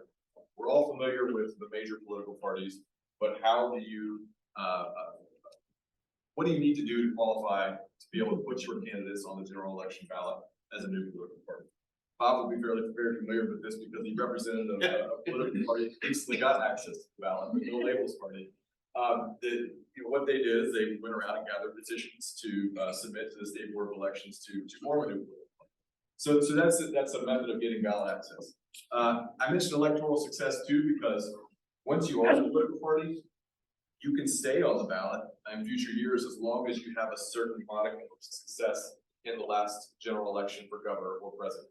I'm off the top of my head, I can't remember what the percentage is, But if you meet that percentage in terms of vote totals for governor or presidential electors in the last election, you can remain a political party in North Carolina. If you don't, you lose that status. Like, for example, in 2020, the Green Party and the Constitution Party were recognized political parties. They didn't poll enough to stay political party. So they lost their recognition. But then the Green Party was successful in 2021 in submitting petitions, maybe 2022, in submitting petitions, becoming a re-recognized political party. So a couple of the rules there. Other items to consider in ballot access and candidate qualifications are party primaries. The filing system, we have a system for the parties to determine who their nominees are going to be to go on the general election ballot. And how do you file for office for that? We have very early filing coming up in December for our March primary. So it used to be that we had later year primaries, May, June time period. We are now a Super Tuesday state, so we have a March political party primary in general election years. So that means we have candidate filing in December of the year prior to the election. So this December we'll have that candidate filing. We have a requirement for candidates to be affiliated with the political party they're trying to get a nomination from, or 90 days prior to the end of the filing deadline. So another aspect of the rules there. And I'm going to go through these. I'm just giving you some highlights of the general rules. I'm not saying that we should keep any of these. I'm just giving you the framework of these because there's legitimate debate about a lot of these items. In addition to getting access via the political party route, which if you're a recognized political party, that guarantees you the ability to put candidates on the general election ballot. If you are not affiliated or you don't want to seek a political party's nomination, you can also seek access to the general election ballot by petitioning to be an unaffiliated candidate on the ballot. Virtually any ballot item that is not nonpartisan, so putting aside some of the municipal races that are nonpartisan, virtually any of those is eligible if you want to be a non-affiliated candidate to be on the general election ballot. You can petition to do that. Write-ins as well. Of course, write-in you're not going to be listed on the ballot itself, but we do have a process in most contests, especially general election years, that if you just get a name written in, it's not actually going to count. Under our law, you have to qualify to be a write-in candidate, meaning you have to do a petition. It's much lower threshold than the other petitions I'm talking about here, but there is a petition threshold that you have to get your fellow citizens to buy into your write-in candidate in order for your write-in votes to count. And then districts, how we elect, especially our local offices, county commissioners, town commissioners, town council. A lot of those are decided upon by local acts passed by the legislature that deal with one particular county, one particular municipality. A lot of those come out of local charters and municipal charters that are decided upon at the local municipality level. And they determine, are the offices that are going to be elected to the governing board of this municipality or county, are they going to be voted on by the entire electorate, each one of them? Are they going to be districted so that only folks that live in that particular electoral district can vote? Or are they going to be what we call residency districts? Residency districts is sort of a hybrid where the candidate has to be from a particular district, but everybody votes on that office anyway. So there are different ways to formulate that, but just to give you a flavor of what the current rules are. This one is the next topic is registration list maintenance. And some of the items to be considered here, there's required information that you have to provide as a voter to be able to become a registered voter, so that we can identify your qualifications, we can identify your residency, and we can identify you using social security numbers or driver's license numbers to verify that you are being safe. And that one comes from HAVA. There are some federal, like I say, some federal backstops, federal regulations. There is the 25-day cutoff and same-day registration process. 25-day cutoff means that before any election, if you're not registered, if you haven't submitted your voter registration application by the 25th day before that election, that registration will be processed. The exception to that is same-day registration. Same-day registration was enacted a decade or two ago in North Carolina, and what it allows for, eligible individuals to do is to register and vote at an early voting location. So it's a little bit different. You have to provide a little bit different additional information as a same-day registrant. When you go to early vote, you have to have a document proving your address, your residency. But that is an additional a way that you can register, or the way you can register if you missed that 45-day cutoff. I put an asterisk next to this one, and it's labeled as 2012 because it's, if you look into the statutes and you look for 163-82.6A, that is not the actual law that applies.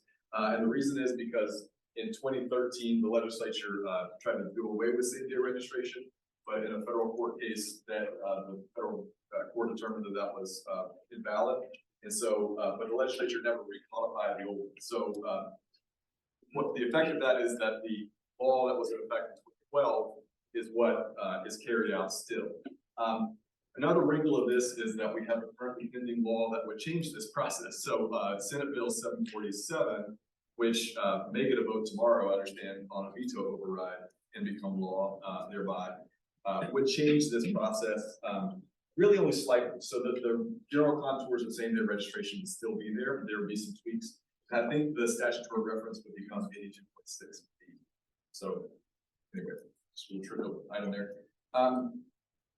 List matching and removal processes for voter registration list maintenance. A big topic, you know, how do you maintain the currency and accuracy of the voter rolls? That is a very heavily prescribed process, both in federal and in state law. So the state has some leeway in how it does this, but it has to fall within the guidelines of federal law. This is one area of law election law where federal law is actually quite detailed. The MVRA is very detailed on how what a state can't do and must do when it comes to maintaining the accuracy of the voter rolls. One of the reasons for this, when the MVRA was passed, and you can see this in the debates, the committee reports, is there were concerns about discriminatory and uneven list maintenance practices. You know, individuals coming up to the county board of elections having political motivation with a list of voters, hey, you know, take these voters off the roll because I don't think they're eligible. Well, when somebody has you know, an end goal in mind to get elected or get somebody elected, they might, you know, decide who to put on that list and not to. What the MVRA is trying to do is to stop that. Say that what processes you're going to do for list maintenance have to be uniform. They have to be non-discriminatory. They have to follow the requirements of the Voting Rights Act. Similarly, the MVRA is saying that, but you still have to have processes that remove ineligible voters. So people who move out of the jurisdiction, you have to have a process to send a notice to that person's address, get them bounce back. Doesn't look like they live there anymore, or they don't respond to a mailing. Then you have a waiting period. You actually have a 2 federal election cycle waiting period where you can remove that voter. So that's the MVRA. I'm going into this in a little detail because it's very misunderstood about like what are the rules for maintaining the accuracy of the voting rolls, and it's misunderstood that there's a lot of discretion involved in this. The MVRA is one of those, like I say, federal laws that really does prescribe what we can and can't do. Voter challenges, that is another method that we have under state law for addressing voter qualifications. Another registered voter in that county can challenge the qualifications of a voter to remain on the rolls. I will say it's not a particularly heavily used process. There are occasions when it does get used. There have been some examples of this where there's large scale challenges, but it's pretty infrequent. I've listed the MVRA on this as well because the MVRA does have something to say about this, which is what a federal court told the North Carolina State Board of Elections in 2018, is that you cannot use the voter challenge process in a way that violates the MVRA. In that example, you can't use the voter challenge process to try to get somebody off the rolls that hasn't gone through that 2-cycle waiting period that I talked about in federal law, if you think that they're moved out of the jurisdiction. So just an example there. And then finally, is this state managed or county administered? Currently, it is state managed and administered by the county. So the counties administer their voter rolls. They have a list of voter rolls, but under HAVA and under state law, State Board of Elections manages the overall statewide voter list and has the overall electronic IT system to actually put in all this data into the database determine who is eligible, who is not eligible. How do you run reports to determine, who are you gonna send the mailing out to determine they still live there? Those are the things that are managed at the state level. The county that, like I said, administers all that. They're the ones that are actually sending those mailings out. They're the ones that are actually processing the voter registration applications. Other states do it differently. I guess one thing I should have said at the outset is that, generally in election administration, you think of states as being top down or bottom up. I think we're more of a top down state than a bottom up state. I mean, if you look at a state like Michigan, for example, Michigan has county and local clerks who are elected and actually form a lot of the decision making and determining how the certain processes are going to work. Wisconsin's another example of that. And then the state board has a lot less of a role to determine, what are these processes are going to be? What are the rules that are going to govern how you carry out an election? But North Carolina is fairly state top down in that regard. But I would say with an asterisk because the counties really do a lot of the work here. So for example, early voting plans. I get into this in a little bit, but early voting plans are decided on at the county board of election level, initially at least. So it is always going to be a policy debate about how many sites do you have for early voting. Are you going to be open on Sunday? There's another regular debate that gets made about early voting. That's a decision that's made county by county. Where it comes to the state board is only if that county is not unanimous on their plan. So if there's anyone disagreeing with what the plan is for the county, it comes to the state board election. So just an example of how there is some sort of county-focused management and oversight or decision-making for elections. Since I did just talk about early voting, and I promise it's behind there, it says early voting.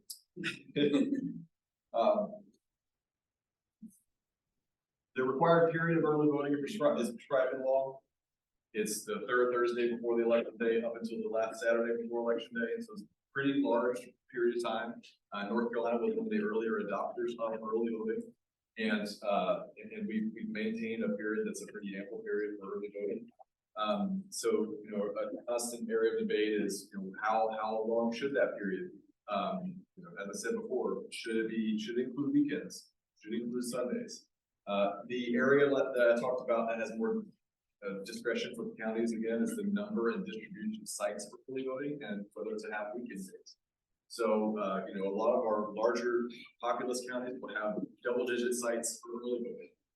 A lot of the very small, lower resource counties, the mountain along with in the eastern part of the state may only have one or two. And it may make sense because they're very low in population and use of early voting. But that's going to vary pretty dramatically one place versus another. How do you staff early voting? This is an area that would change under 747, Senate Bill 747. Currently, early voting, unlike election day voting, is staffed purely administratively by the County Board of Elections to say, let's go find workers. They're going to be part-time workers. They're going to respond directly to our chain of command from the office. The Senate Bill 747 would change that so that the early voting workers are appointed in the same fashion or similar fashion to how election day poll workers are appointed. So they would then be public officials. There are some add-on effects that go along with that, including how do you remove those officials? You don't just fire them like you can staff. You have to have a process to remove them. There are other additional effects that would have, such as whether those folks can actually hear and adjudicate complaints that happen at the polls. So, staff doesn't have the authority under law to be able to decide a voter challenge, but now if they're officials, then they would have that authority. So anyway, staffing is an issue. How do you protect ballots and equipment? A big issue with early voting. We have a lot of process and rules that are in place on that. Preventing illegal votes, a big concern with early voting is, you have multiple opportunities to vote, and how do you prevent someone from coming back and saying, I'd like another ballot. Obviously, they wouldn't say that. They ask for a ballot. We have a system that an IT system that prevents them from doing that. Once they have checked in once, that system won't allow them to check in again, and that's updated regularly. In most counties, it's updated throughout the day. It's certainly updated at the end of the day for early voting. So So those processes are in place. And additionally, it brings in, absentee voting, mail-in voting. Who's been checked in as returning an absentee ballot, that person can't vote there in person either. So that's a prescribed in law. Another thing I'll say about early voting is that in North Carolina, to protect this, the integrity of early voting, it does require that the ballots that are cast in early voting are retrievable. Well, retrievable means that when you cast it into the tabulator and it runs the vote totals, you can later go find that ballot and run that back against the count if you determine that voter was ineligible. So there was a famous example in 2020 when a director of elections didn't determine, her mother passed away during the voting period. And the director of elections knew that her mother had cast an early ballot. And the director challenged her mother's own ballot, and said, I know this, she's not gonna be eligible on election day, she's died. I'm challenging her ballot, and the challenge was successful among her board, and they retrieved that ballot and ran the votes out of that tabulation. So anyway, that's another protection on the integrity of early voting.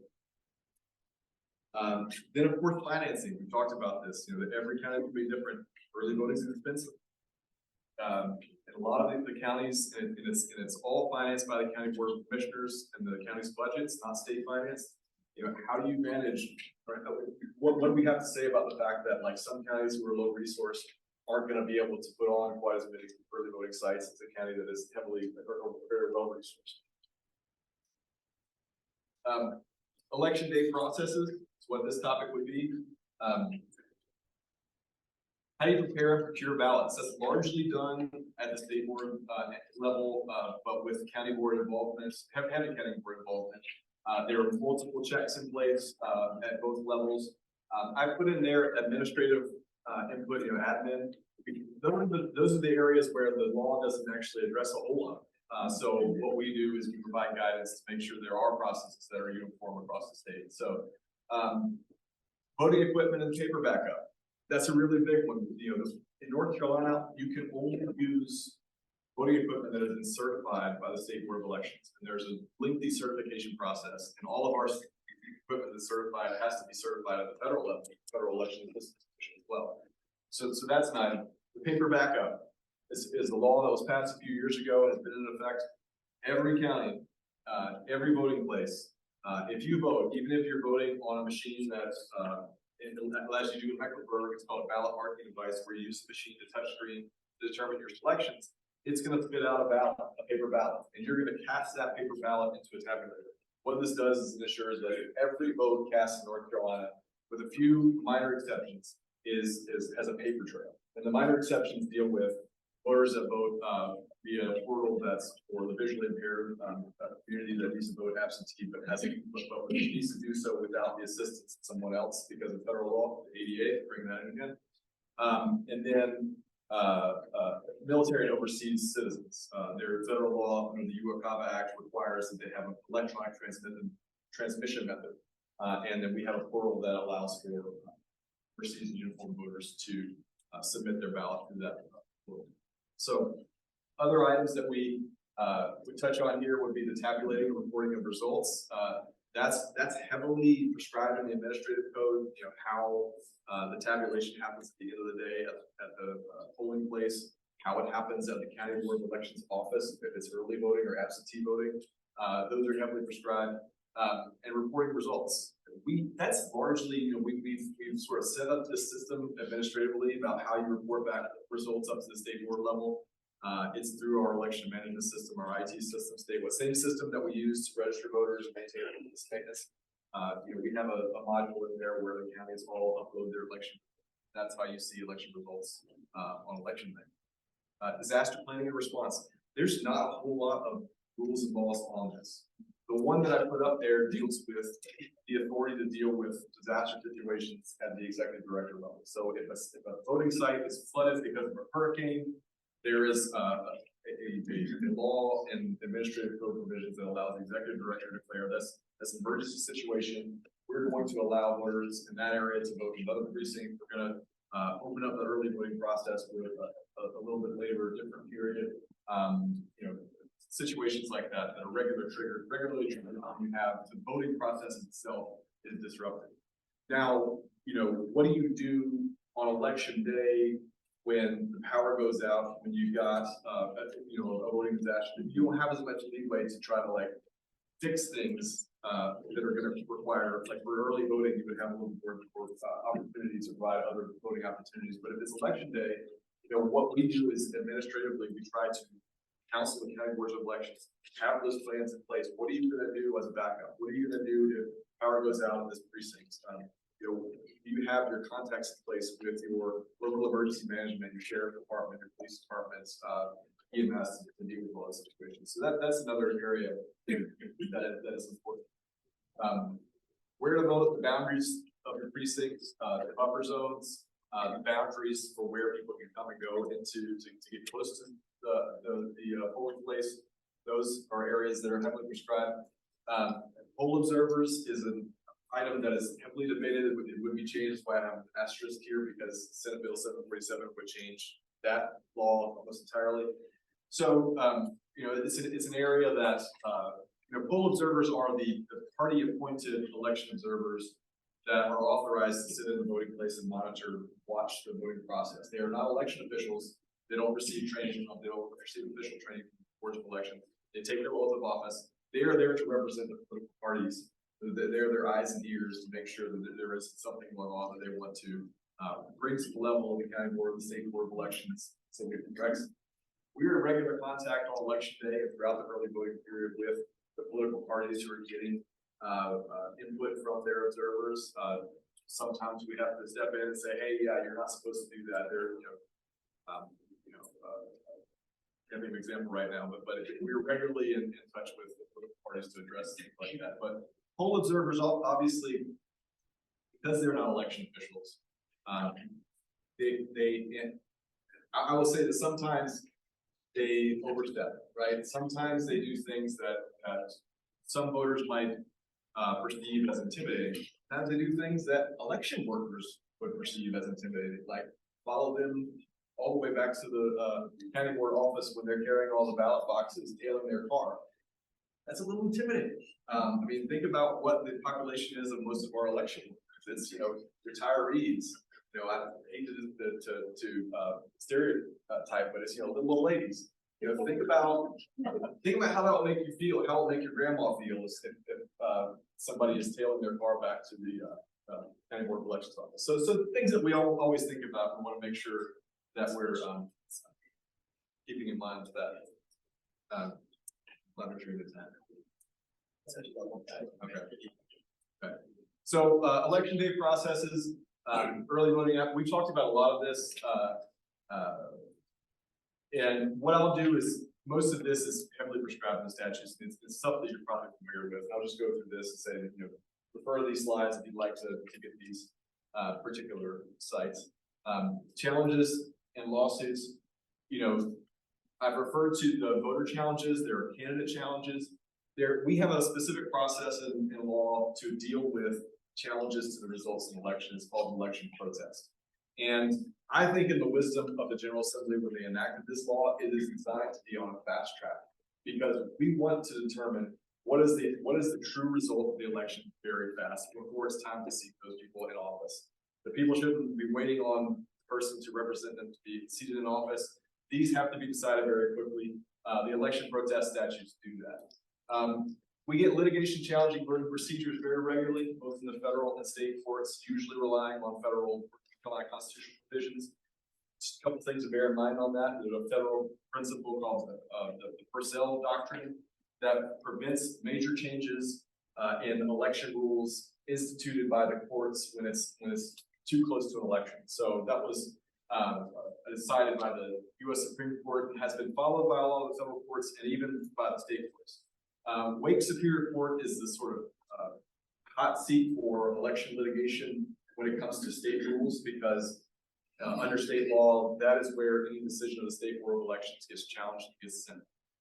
So, and then there's an additional process called the declaratory ruling, which is in our Administrative Procedures Act, where somebody disagrees with some interpretation of law or rule that the state board of elections has. You can request a declaratory ruling, and you can even appeal that up the chain. So,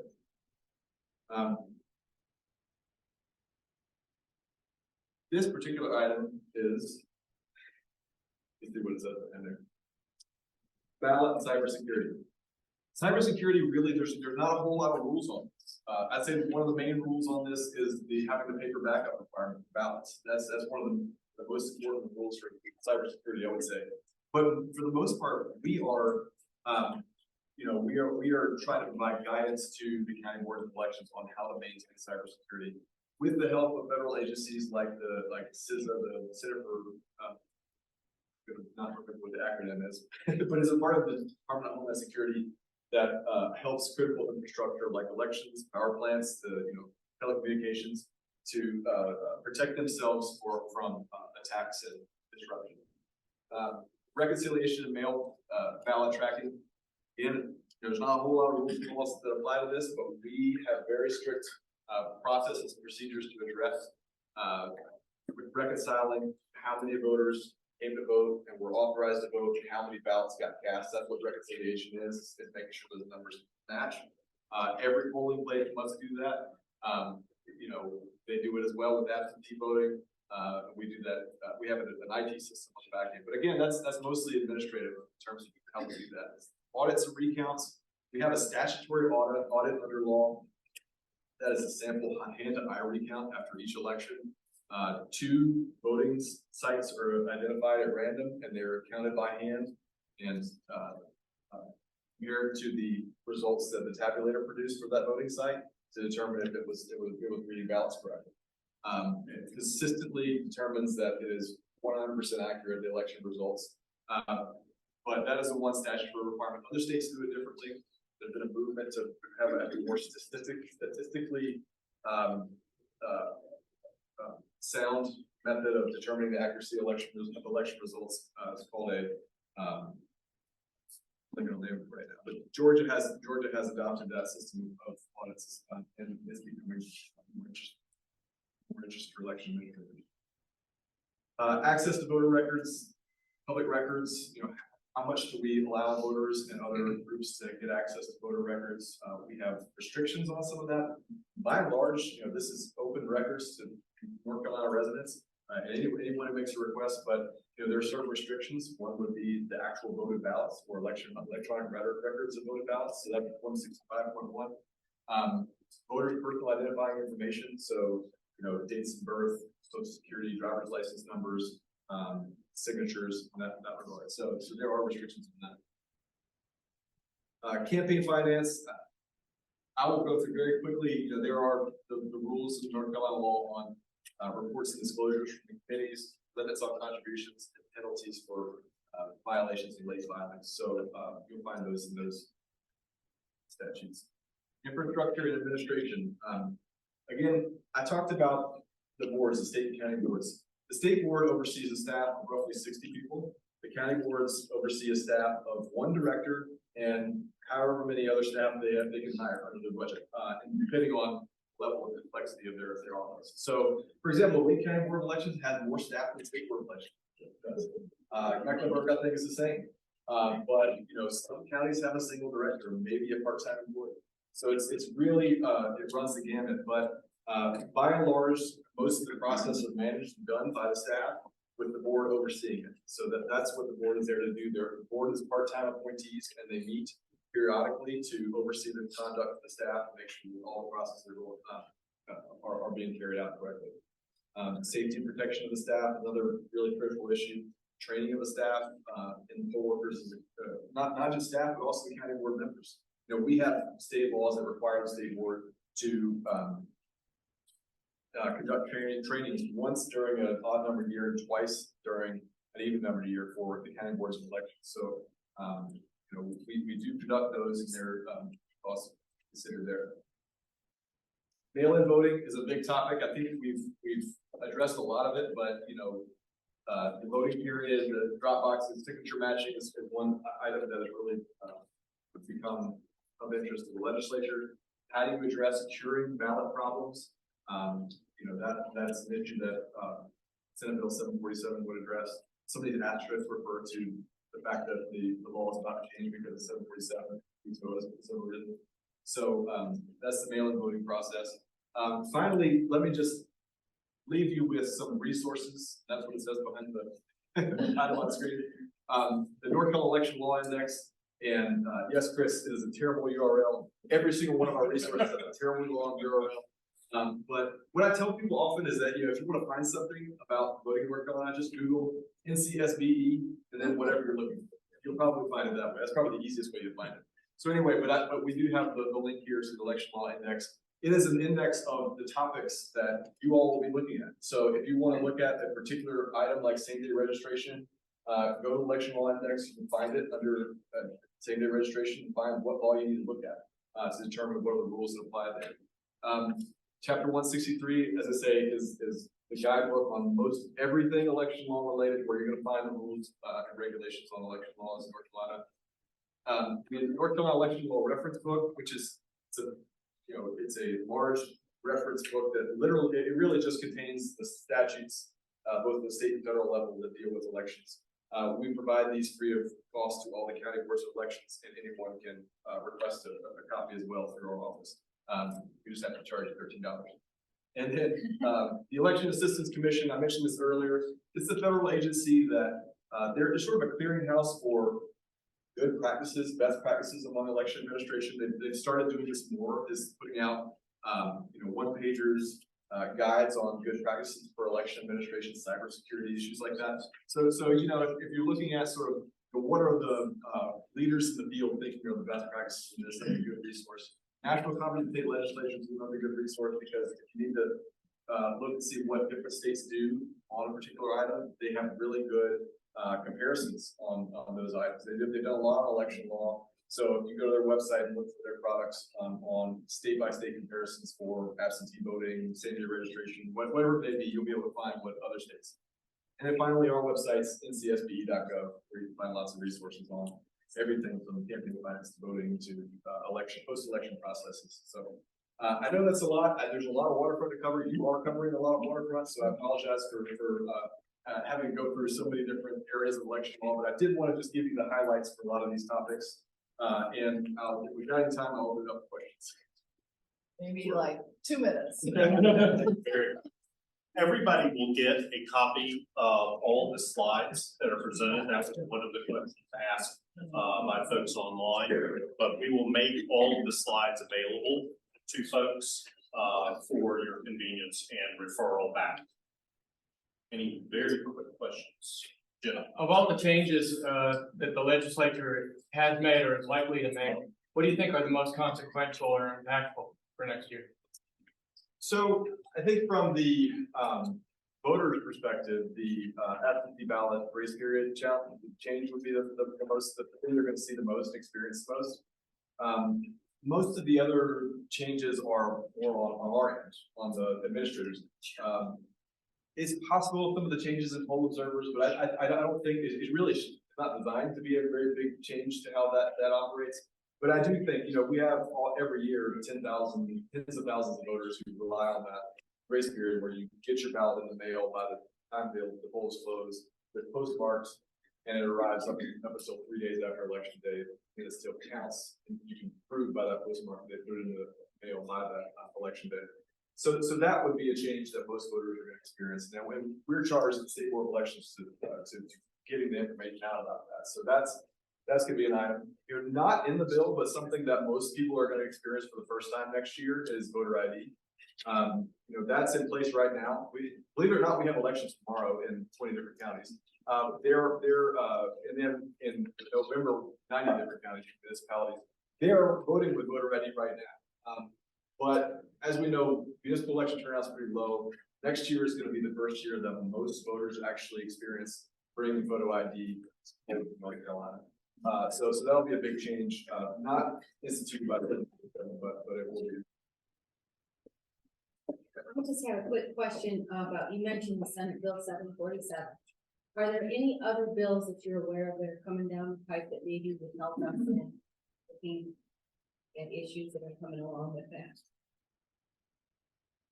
Okay, thank you, Martha. So repeating the question, folks who weren't able to hear, are there any other bills that are in the legislature right now that we should be aware of, sort of thinking through changes for election laws or recommendation for election laws.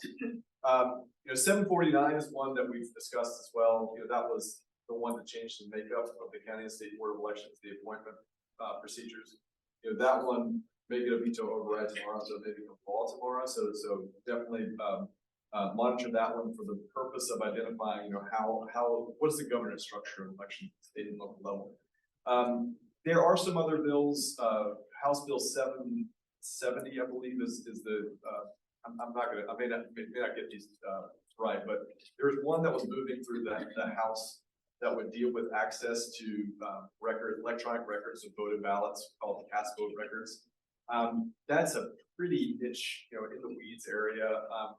I don't have any indication that the Senate's going to be taking that up, even though the House did pass it. So that's one. Beyond that, 747 sort of it was designed to kind of compile a lot of different ideas that were percolating in the legislature. So that's really where the bulk of the stuff that has legs, I would say, legislatively got put in together. So that's what I'd say. Good question.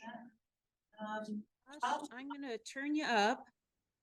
If I can here, I'm on mute right now, so it doesn't, or can you turn him up so he can ask his question? Did he put it in the chat? He did not. Can you put it in the chat? Oh. Josh Lawson has a question. Paul, great summary. Really appreciated that. I'm curious, what are the things that are keeping you up at night headed into this cycle? Obviously, the things that are top of mind for most of us, and then the things that are top of mind for you. Very good question, John. Josh is my predecessor two persons ago. He was the former general counsel of the State Board of Elections. And he very helpfully mentioned that the audit I was trying to think of that other states are starting to do is a risk limiting audit. What is keeping me up at night? It is cybersecurity. It is the worry. I mean, what is good about how we measure elections is very decentralized. So there's not really a way that you can hack the state and change election results, because it's all compiled, tabulated, even at the local voting site level. So it'd be very hard to actually change results in an election. But it does worry me from the purpose of voter confidence.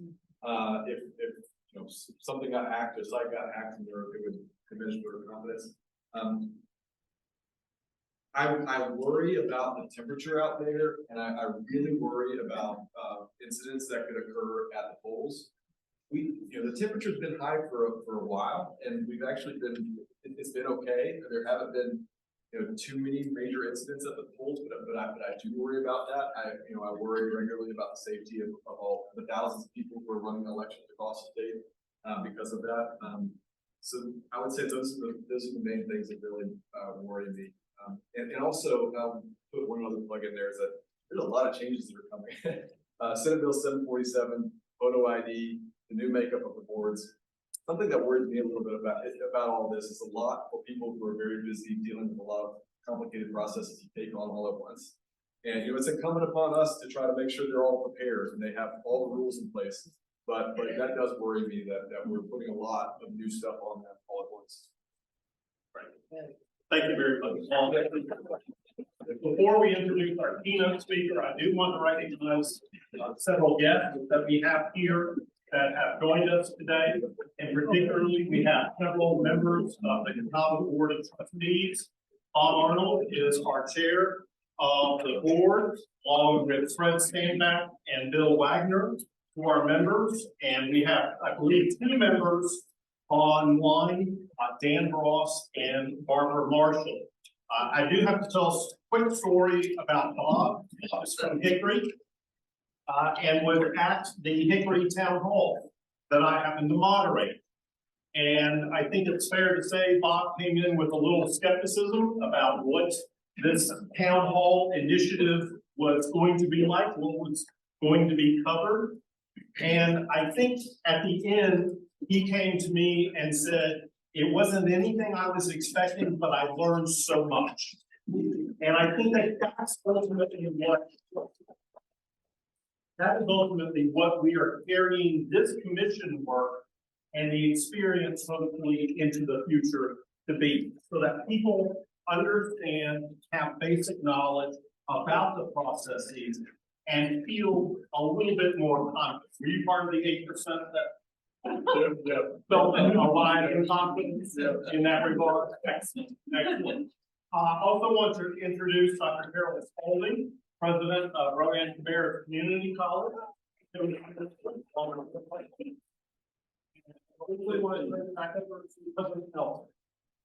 Yeah, Bob asked me to say a word about some of the news that came out recently. By the way, I have to say, I got a phone call from Bob Martin saying, I just attended this thing with Bob and Jennifer and Michael, and how impressed he was about it. And that's significant, leading to the fact that we're hosting.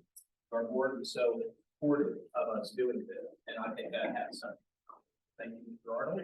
But Bob asked me to mention the news that you saw, that all of this is happening, and our plan is in 2025, after the general election next year, to launch a new Center for Civic Engagement. That's a working title, by the way, for those that are wondering. And the point being, I mentioned the mission to prepare students to be responsible citizens with a zeal for their issues in life.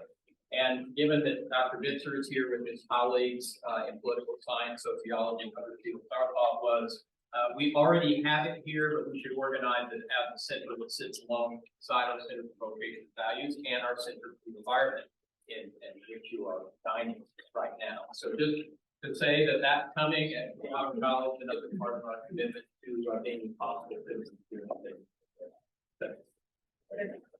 And now I have the pleasure of introducing our lunch speaker, Nathan Stock. Nathan is the Associate Director, Conflict Resolution Program, Carter Center.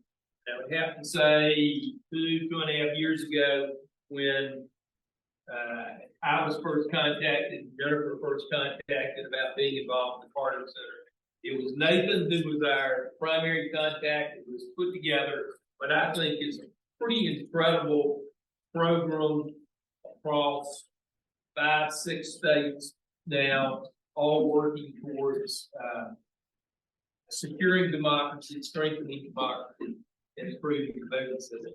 And I have to say, Nathan is as nice a guy as you would ever want to be. He is tolerated by idiosyncrasies over the course of the last 2 years. He has been a treat and a real inspiration to work with.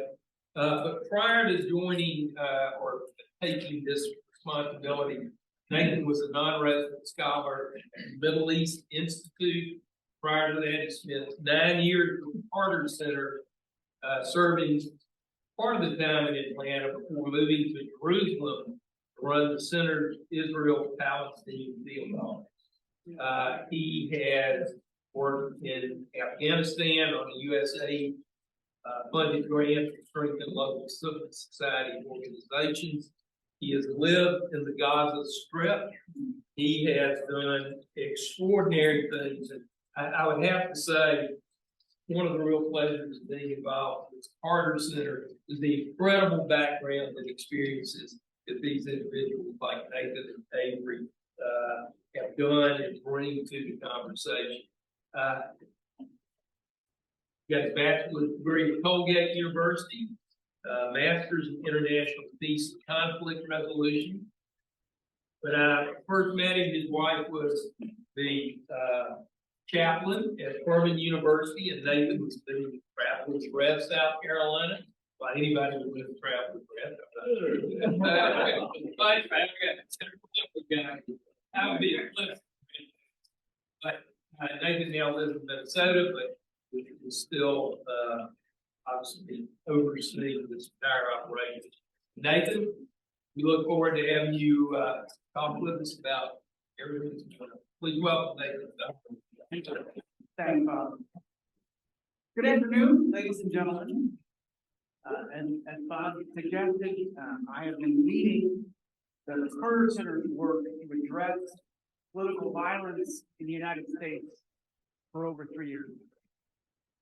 First, I also want to take the opportunity to thank Catawba College, including President Nelson, for your leadership on these critical issues. I want to thank all of the distinguished members of this commission for volunteering your time and expertise. We are honored to have your support. And I especially want to thank our organizing committee for the vision for this commission and the indefatigable Jennifer and Bob for having the drive to push it into being. Last but not least, I want to thank all of you for giving me an opportunity to return the land of biscuits and country. I'm a Yankee. I have never lived in North Carolina, but I have spent a lot of time in your fair state. Travelers Rest, South Carolina is 20 minutes from the state line. As a result, I learned the joys of Niece's breakfast sausage made just up the road in Greensboro. If you haven't tried it, today the best country ham I have ever eaten was in the mountains in North Carolina at a diner in Boone. Came on a plate the size of a flying star. But alas, we are not here today to discuss the finer points of salty southern pork product. We are here to launch a cross-partisan statewide commission that will consider best practice for elections in North Carolina. It will be informed by the expertise of the many people gathered in this room and by the Carter Center's decades of experience. Our hope is that the commission will serve as a platform for research, but also thoughtful dialogue about elections in the state. By taking a deliberately technocratic approach to this sometimes controversial topic, we're hoping we can lower the temperature. We're hoping we can bring the conversation about election back to basics. We want to focus on ensuring that elections can facilitate people of North Carolina having their voices heard, and that most voters will be confident in the result. But even as this commission is going to get into the weeds on deadlines for voting, best practices for voter registration, we can't lose sight of the underlying issues. This work is about democracy, and democracy is the infrastructure of everything. In this country, regardless of your political leanings at the local, state, and federal level, democracy is the infrastructure of everything. Democracy is the system through which we make decisions. Whatever your views on a given issue, democracy is the system through which we resolve disputes, reach compromises, set policy. Ultimately, we cast ballots so that we're not firing votes. Yet the research makes clear that Americans today are more divided than at any point since the Civil War. We no longer simply disagree over policy positions. Partisan Americans in particular, the left and the right, have increasingly sorted into mega tribes. Our political affiliations increasingly overlap with other aspects of our identities. Race, ethnicity, education levels, whether one lives in an urban area or a rural area. All this means for many Americans, our political divides feel like existential conflict. Partisans experience their side, their tribe, as righteous, and increasingly experience the other side as evil. I want to take a moment to discuss how this all came to be, how it is so divided. This is complex. I would divide the drivers of this into what I call structural causes and behavioral causes. These structural causes are changes in American life over the last 2 decades, changes in our demographics, our technology, our media, that have come together in this moment to create conditions that are conducive for it. Among these, I see 5 that stand out. The first is demographic change. There's a lot of research on this at this point. The foreign-born population of the United States is higher today than any point roughly in 100 years. Research looking at democracies around the world, not just ours.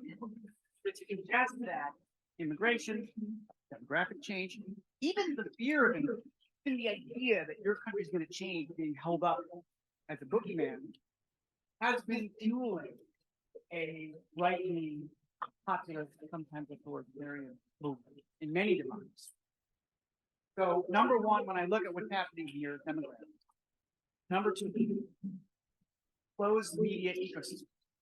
Americans have been consuming increasingly partisan media for a long time now. In fact, social media is certainly a part of this story, but more recent research really puts more of the blame going back to the 1980s, the rise of talk radio, and then increasingly part of the cable news starting in the 90s, so that we're in a reality today where many Americans, either on the left or the right, have different sources of information and increasingly live in different realities, which makes having any sort of fact-based conversation about the issues very difficult. I think you have to talk about the economy in this conversation. The gap between rich and poor, for the most part, has been growing since 1970. Why does that matter? It's not poverty alone, but how that gap collides with perception, right? I grew up in a dying 1 square mile town an hour from Buffalo, New York. Many of the people that I went to high school with can't achieve the standard of living that they saw their parents and grandparents achieve if they don't have a college degree. That breeds resentment.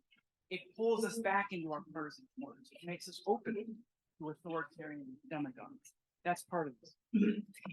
We've also heard mention today of trust, declining trust, right?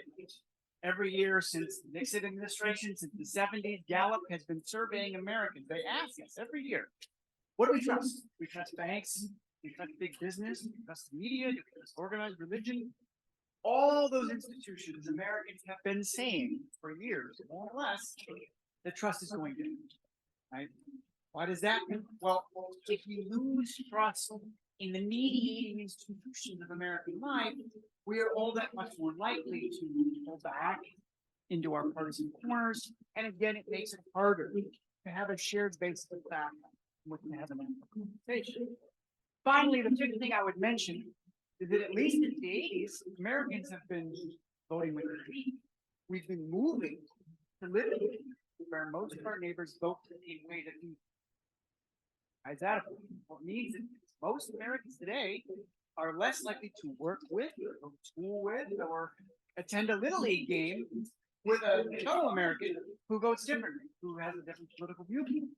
In turn, lending itself to stereotyping the other side, even demonizing. So there's that.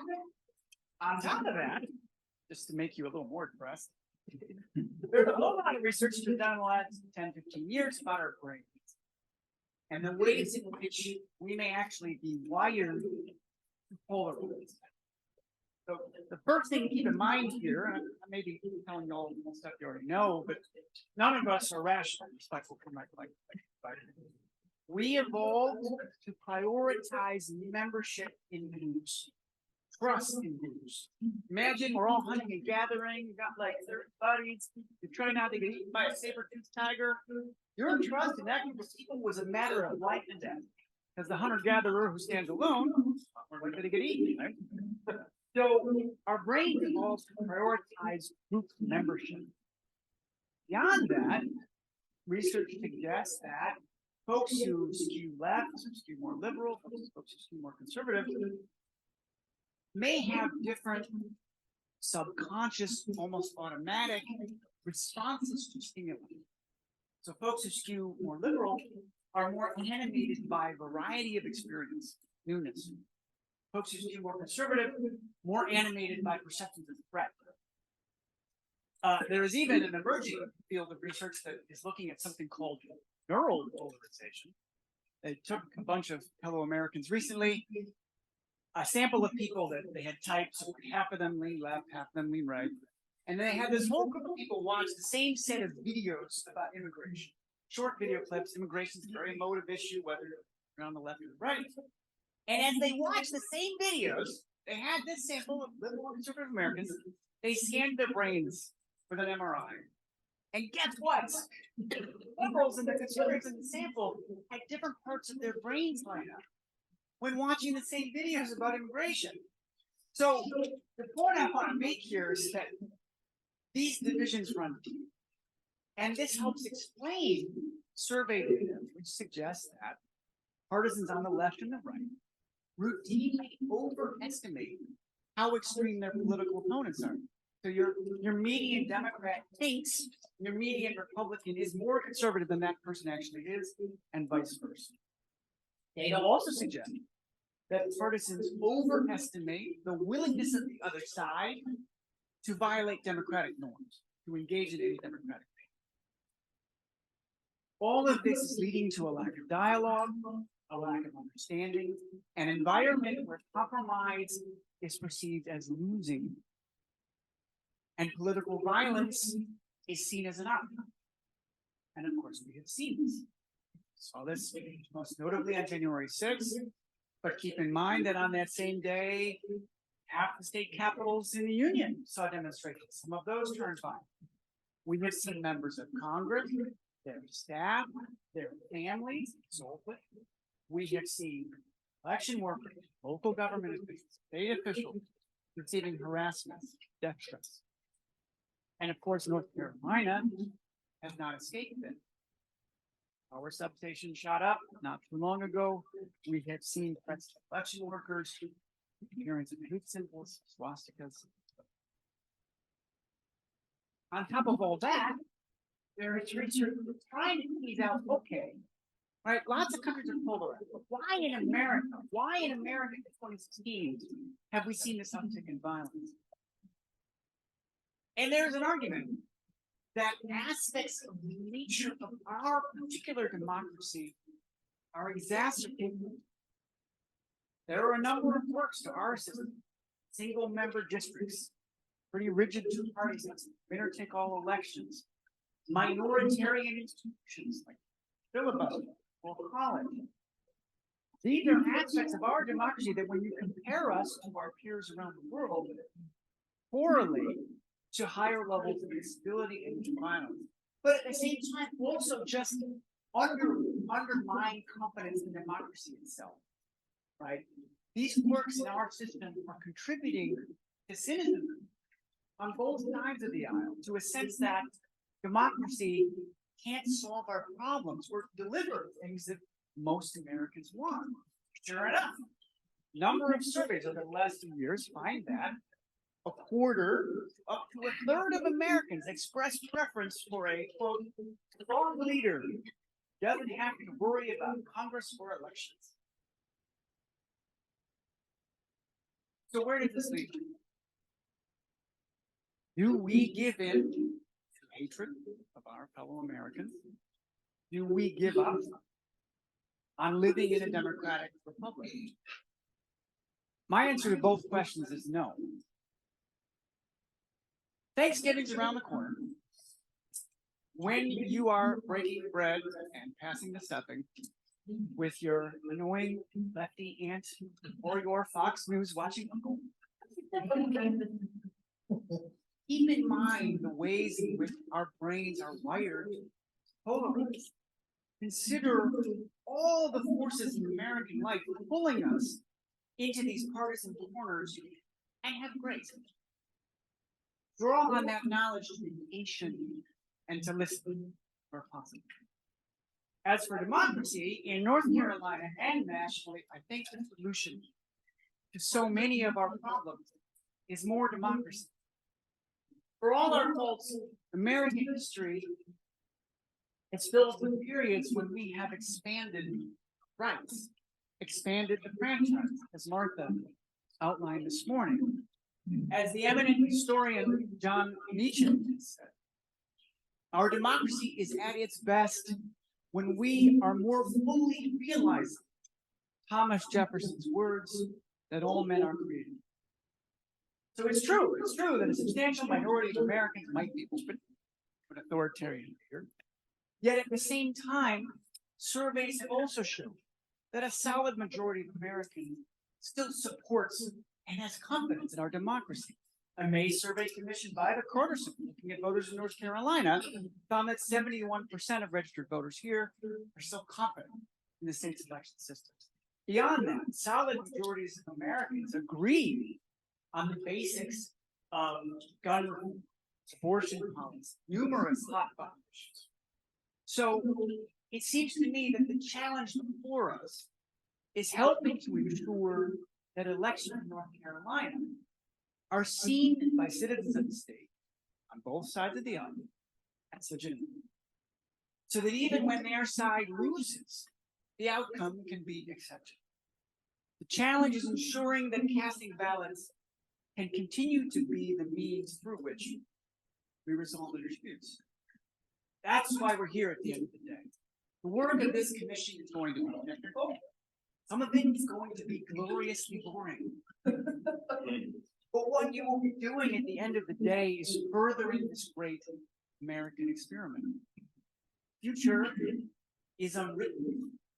As trying as this national moment is, our history has demonstrated time and again that citizens coming together can change our states and our country for the better. I know that this commission can be part of that change. So on behalf of the Carter Center, let me say that we are so excited to support you in this critical work, and we can't wait to see what you achieve in the months to come. Thank you.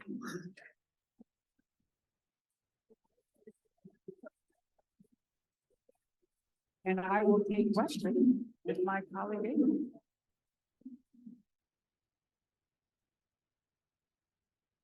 We've got about 10, 15 minutes, so anybody have a burning desire question to ask of either agent or me? I'd like to know if other states are doing this. No other state that Carter Center is supporting is doing exactly that. In 5 other states, we are setting up statewide bipartisan civic networks that are doing a variety of things trying to foster increased trust in elections, address political violence, strengthen democratic norms in general. But this approach of a statewide commission is unique to North Carolina, and I think really the brainchild of our organizing committee. Good for us. Yeah, we're also working in Arizona, Florida, Georgia, setting up operations also now in Michigan and Wisconsin. To repeat the questions. Bit of a question in the same vein, just curious how you see our state in comparison to other hot button states. Issues, maybe what's going well, what keeps you up at night about North Carolina? So the question was, how does North Carolina compare to other states where we're working? Well, you could take Arizona. I mean, the environment here, in my experience, is a little less tense than a few other states where these issues are really live. I mean, Arizona and Wisconsin spring to mind. Having said that, with the changes in the state house right now, I mean, there is reason to think that the next electoral cycle here may be a bit more controversial than we had seen in the past. I was curious, you said the solution to democracy is more democracy. What does that mean? It means making our system better, right? And I mean, set aside for the moment, the specific, technical work of this commission.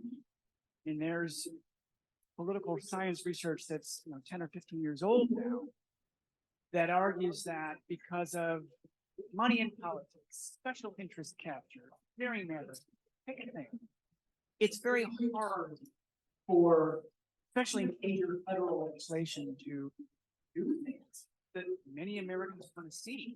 I mean, our democracy at this point just has a number of quirks that almost every other democracy in the world got rid of, at some point in the last century, that make it hard to advance legislation. So when I step back and look at where we're going, I can see a world in which, as we gradually reform and make the system better, we can demonstrate to the public that democracy can deliver on things that most Americans want. I think that's so possible. A lot of folks in this room, I think, are old enough into the sixties and seventies. We had assassinations, Watergate, Vietnam. A lot of difference, a pretty split society. What's different now? Well, two things jump out to me. I suppose there's good news and bad news. The good news is we have not seen the level of targeted political violence we saw in that era. We haven't seen a major figure assassinated. That's happened, repeatedly. There was a period in the 70s of a steady clip of violence from a mobilized and militant flag. Bombings, whether underground, right? There's no equivalent to that right now. So there were aspects of organized violent movement that were operating that. And on the right, you had, of course, the Klan, violence in the Klan, right? There were organized violent factors that were operating then that are not operating at that scale or with that effectiveness today. That's the really good news. The bad news, the thing that worries the appetite is our democracy was better equipped to respond to demands for social change, say in the 60s, right? You had the civil rights movement, then you had the Voting Rights Act, right? People protested, demanded greater rights, and they got them. And unfortunately today, the system is just much more rigid. To my point a moment ago, it's much harder to pass major legislation or reform, and that's scary. I think I would just elaborate on that last point and say that I think now, because of the sort of impact at the federal level to change things that we saw in the 60s, like the Voting Rights Act, or it really is meaning that all of it has to happen at the state and local level. So it's going to happen in different places. Some changes will be more progressive, some will be other than that. And so it just means, I think, that the experience is going to be very varied from a state to state perspective, and that it means that we all have to be very vigilant at the state level about what's happening with our democracy, but also be aware that what we experience in one place is going to be very different from the experience in another place. So we have to find ways to build bridges and help keep moving forward towards a more perfect union. I like that vision very much. How do you get there? Is this everybody goes out and deals with their counties? How do you spread the word or bring people together? What is the support of the Carter Center? Because I'm very impressed that you're here. I'm very impressed with the leadership, of course, of this group and with Kataba's help. And know that I've got students who've got voting cards now. Our ID card is our voting card in North Carolina, if President Smith is so. We've got people who we got to pull into the system. How does this work go forward into your vision?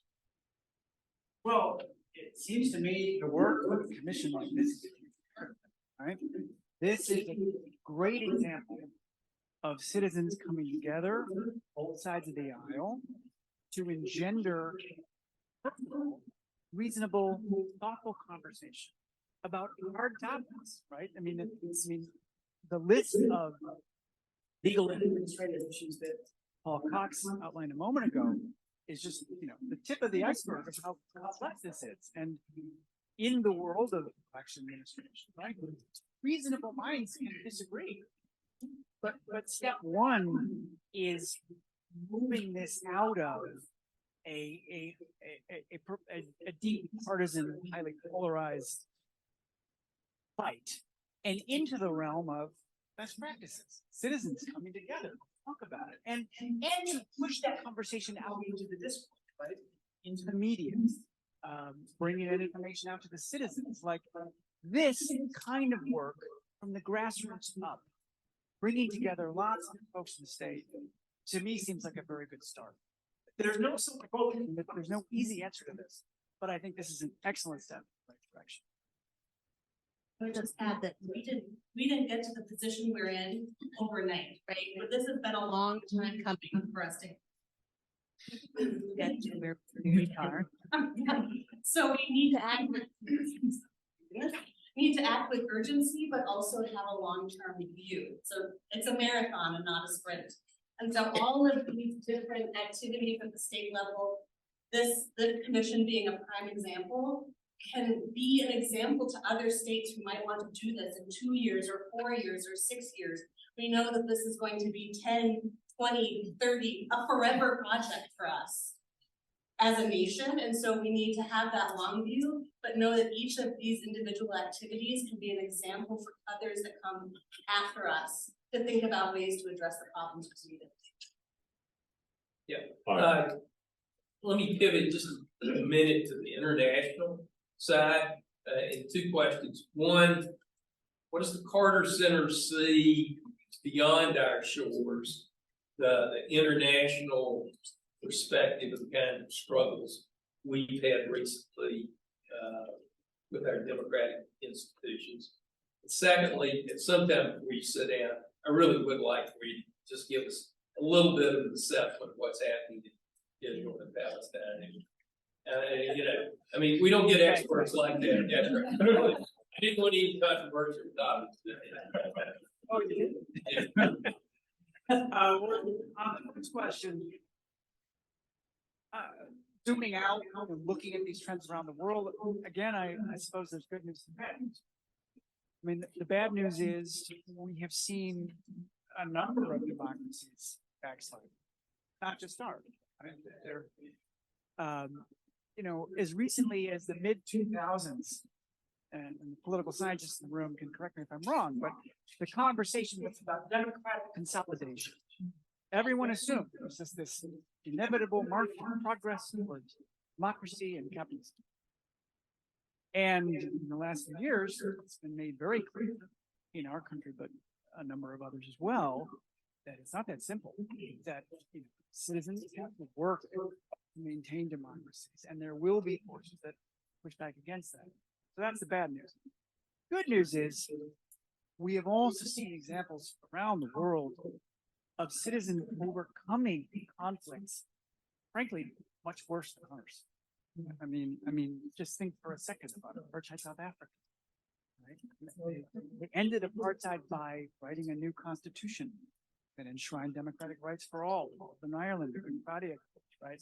So, as challenging as this moment is in the United States, there is plenty of evidence around the world that you can get ahead of these trends. Citizens can come around and resolve even very deeply entrenched identity-based conflict. You're really all right. So on the recent violence in Israel and Gaza, I mean, the first thing to say is that the loss of life is tragic. The loss of civilian life in particular is horrifying. Hundreds of civilians killed, more Israeli civilians than Palestinians, at least as the death toll stands now. That's all. Beyond that, my concern is that it's only going to get worse. I mean, you're going to see thousands and thousands and thousands more people die in the coming days and weeks. And there's no reason to think that a year from now, the situation is going to be any better for all of us. So it's deeply concerning, and my heart goes out to all the victims on both sides. I have a quick question. one more question, and then we'll break. Okay.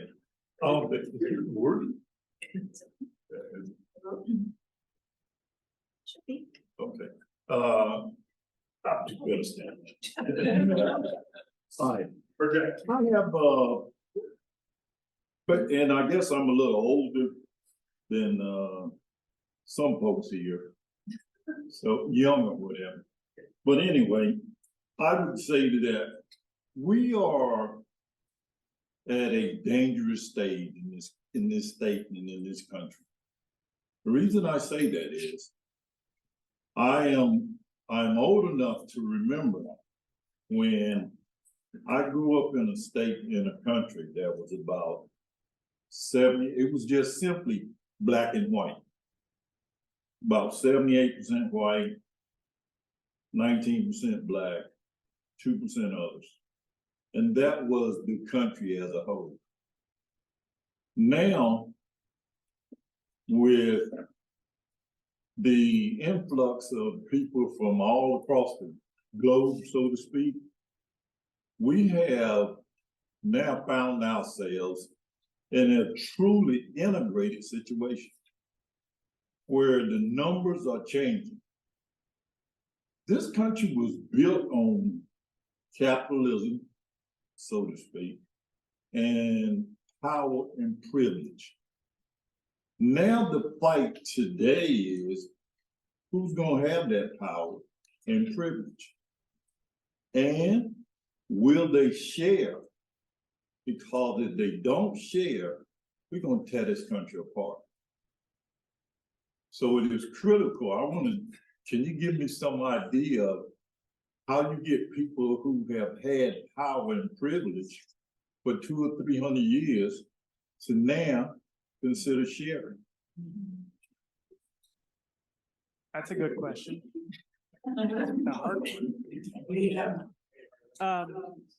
Look, I think your basic analysis is dead on, right?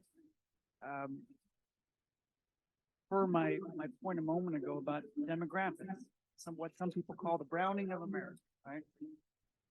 This has certainly played a major role in unsettling our politics. Why is that? Well, because for a long time, white folks, one ethnic group was in charge of this country, and at least some of those folks apparently never really accepted the idea that you could have a truly multi-ethnic, multi-confessional democracy, right?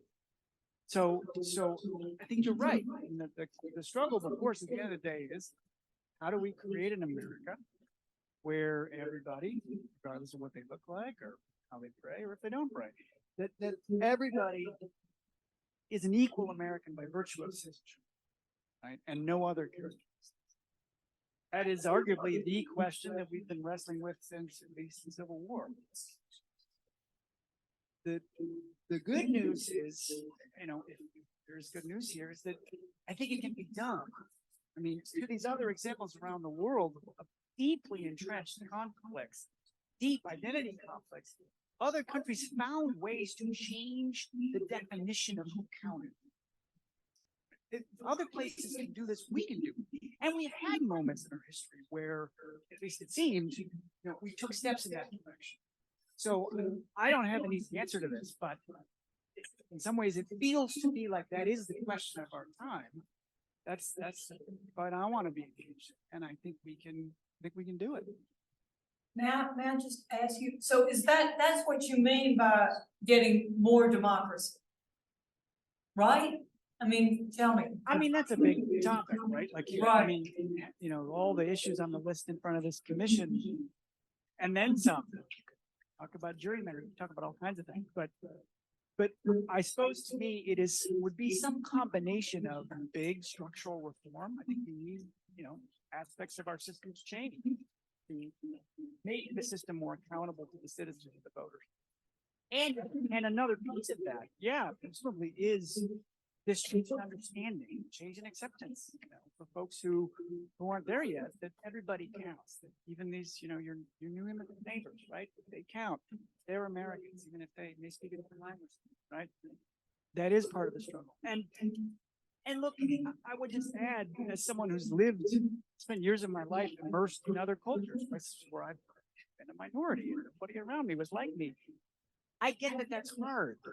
And it's many folks who find it challenging to work across cultures, to work with people who are different from them. I can accept that some degree of growing pains are baked into this, but we got to get there, right? How otherwise, how else do we have a democracy? Pardon me for one other question. I was fascinated by the attitudinal types of things that you were talking about, and it struck me that 30 years ago, 20 years ago, people get elected who want to see things get better, who want to work together to get things better. Today, doesn't it seem like there's an attitude that I can't win unless you lose? That's part of it. Yeah. I mean, we just saw the Speaker of the House, right? And by his own party, which has never happened. Well, how do you fix an attitude? I mean, how do you change that kind of, there was a culture, a boundary of let's make things better. Now we just got people that want to blow things up. I mean, I think that there are some structural issues that have exacerbated that trend. One is campaign financing. So there's an incentive to be more extreme because that gets more dollars from small donors. So our campaign financing laws exacerbate polarization.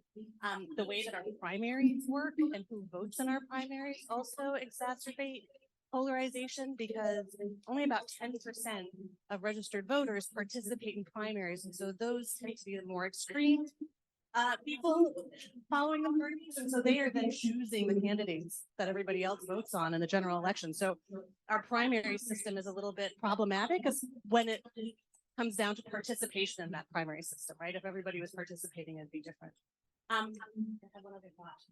One other thing, that I learned, this is just an anecdote that I thought was fascinating. I was talking to somebody from Washington State. She was a former Secretary of State, and she was talking about an academic institution in Washington that does a lot of studies of Congress people in the Washington state legislature. And one of the things that they have found that seems to decrease polarization is having people's families come with them to the Capitol, because it requires people to socialize more across party lines, and then they behave better when they are in the legislature. And one of the things we've seen in Washington is that families don't travel with people to DC as much. And so this is one of these little funny social factors that maybe we can find ways to rebuild or go back to, where people are finding ways to be social, because then you may be a political adversary, but at the end of the day, you're a friend. Please join me in thanking both Avery.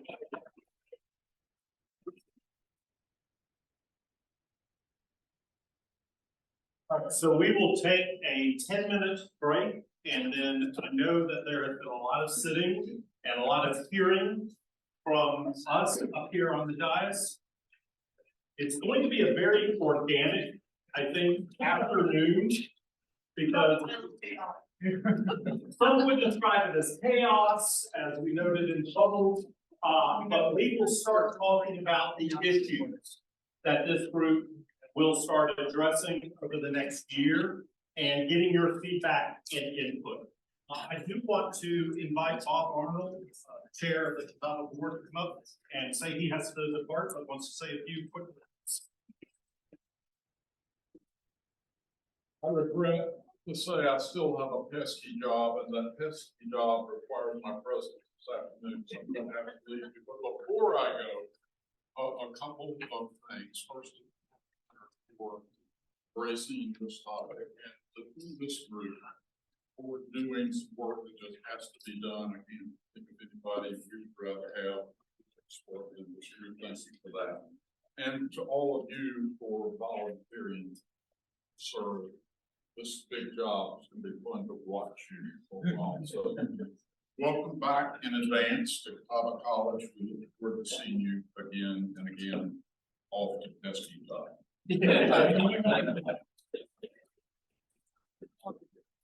Bob.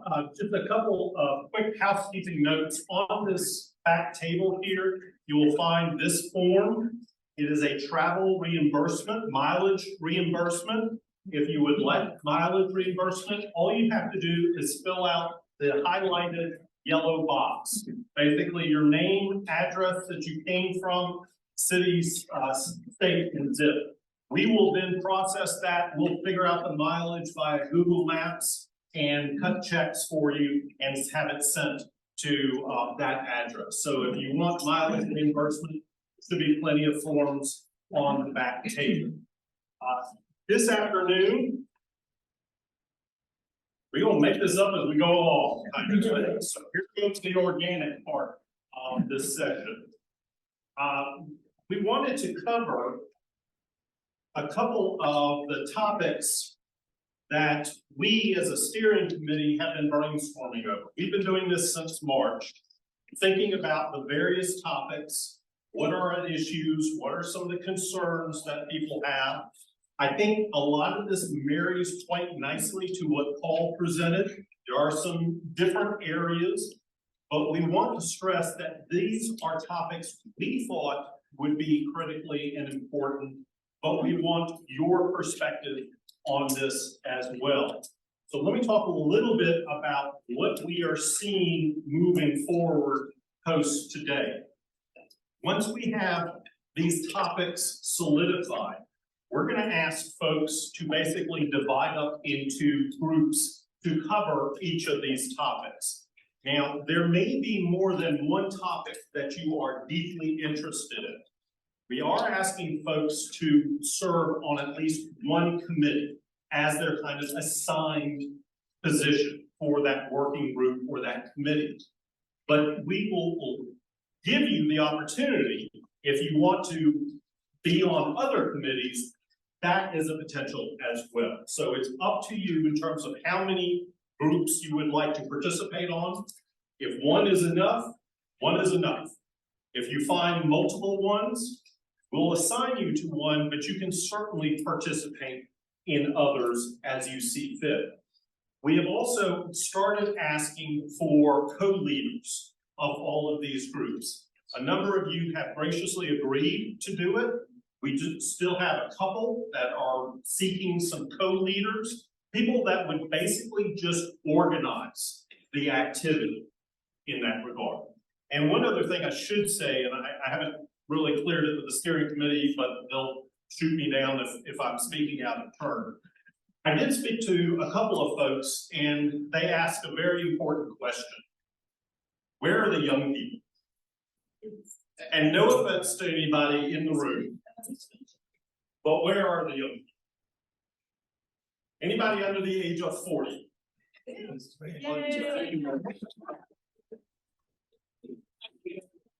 under the age of 30? Yeah. We got any 18-year-olds. We do have like 3 law students, who are on the commission, but. Could be. Yeah, they're in class. Yeah. So if you know someone, shall we say, under the age of 40, and you think that they would bring a valuable voice to this body's work, please extend an invitation on behalf of the commission and let us, the 5 of us, know who that might be. And we would like to seek to include them as well in that way. Okay? Can I ask a question? But Do you have a county that's not represented here? Oh, yeah. we have plenty there. I mean, there are 100 counties in North Carolina, so we have plenty that are not represented. We tried our best to try and make it as representative in a host of factors. We just haven't been able to achieve all of them that we would like to. But if you see a particular county and know somebody in that county, we would love to be able to extend an invitation. Am I speaking out of turn? Yeah, no, and I can add, I mean, because I've been looking at the numbers, so we could also, we have a lot of, it's about a third Republican, a third unaffiliated, a third Democratic, but we do have a few fewer Republicans. It's not a huge difference, We also are close to matching the demographics of the state, but we're still a little low on people of color. So again, in trying to look like our state, if you have great ideas around those particular demographics, and we do have a map of kind of where people are in the state. If you look at that, Rachel and David are updating that constantly. You can kind of see where the gaps are, because we do want to look like our state, which is very diverse, ideologically, demographically, age, all those areas. So we are still growing.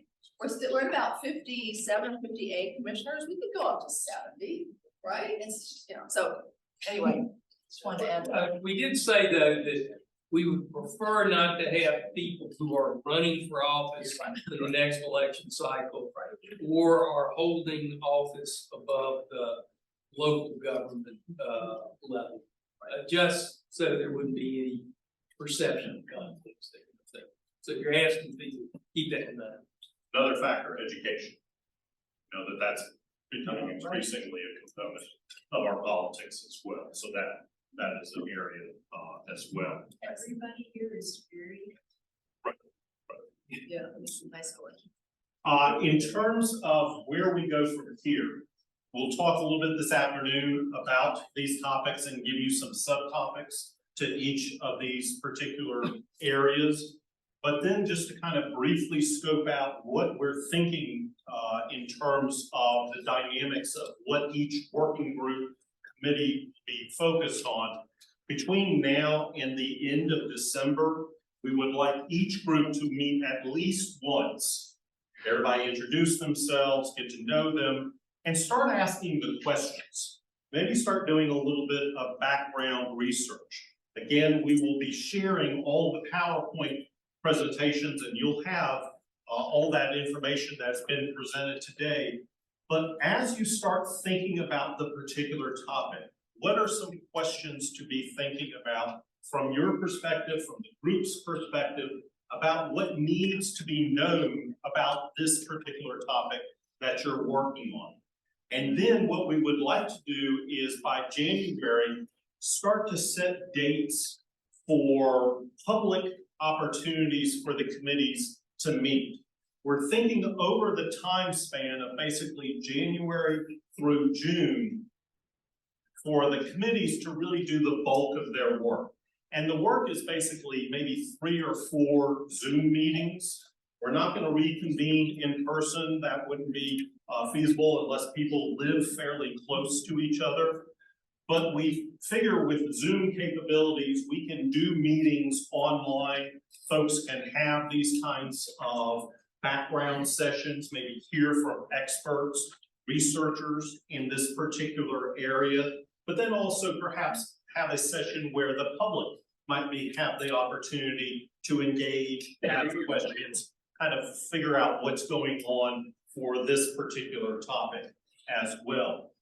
By the summer, we're thinking of reconvening probably by Zoom, just to have an informal, here's where everybody is.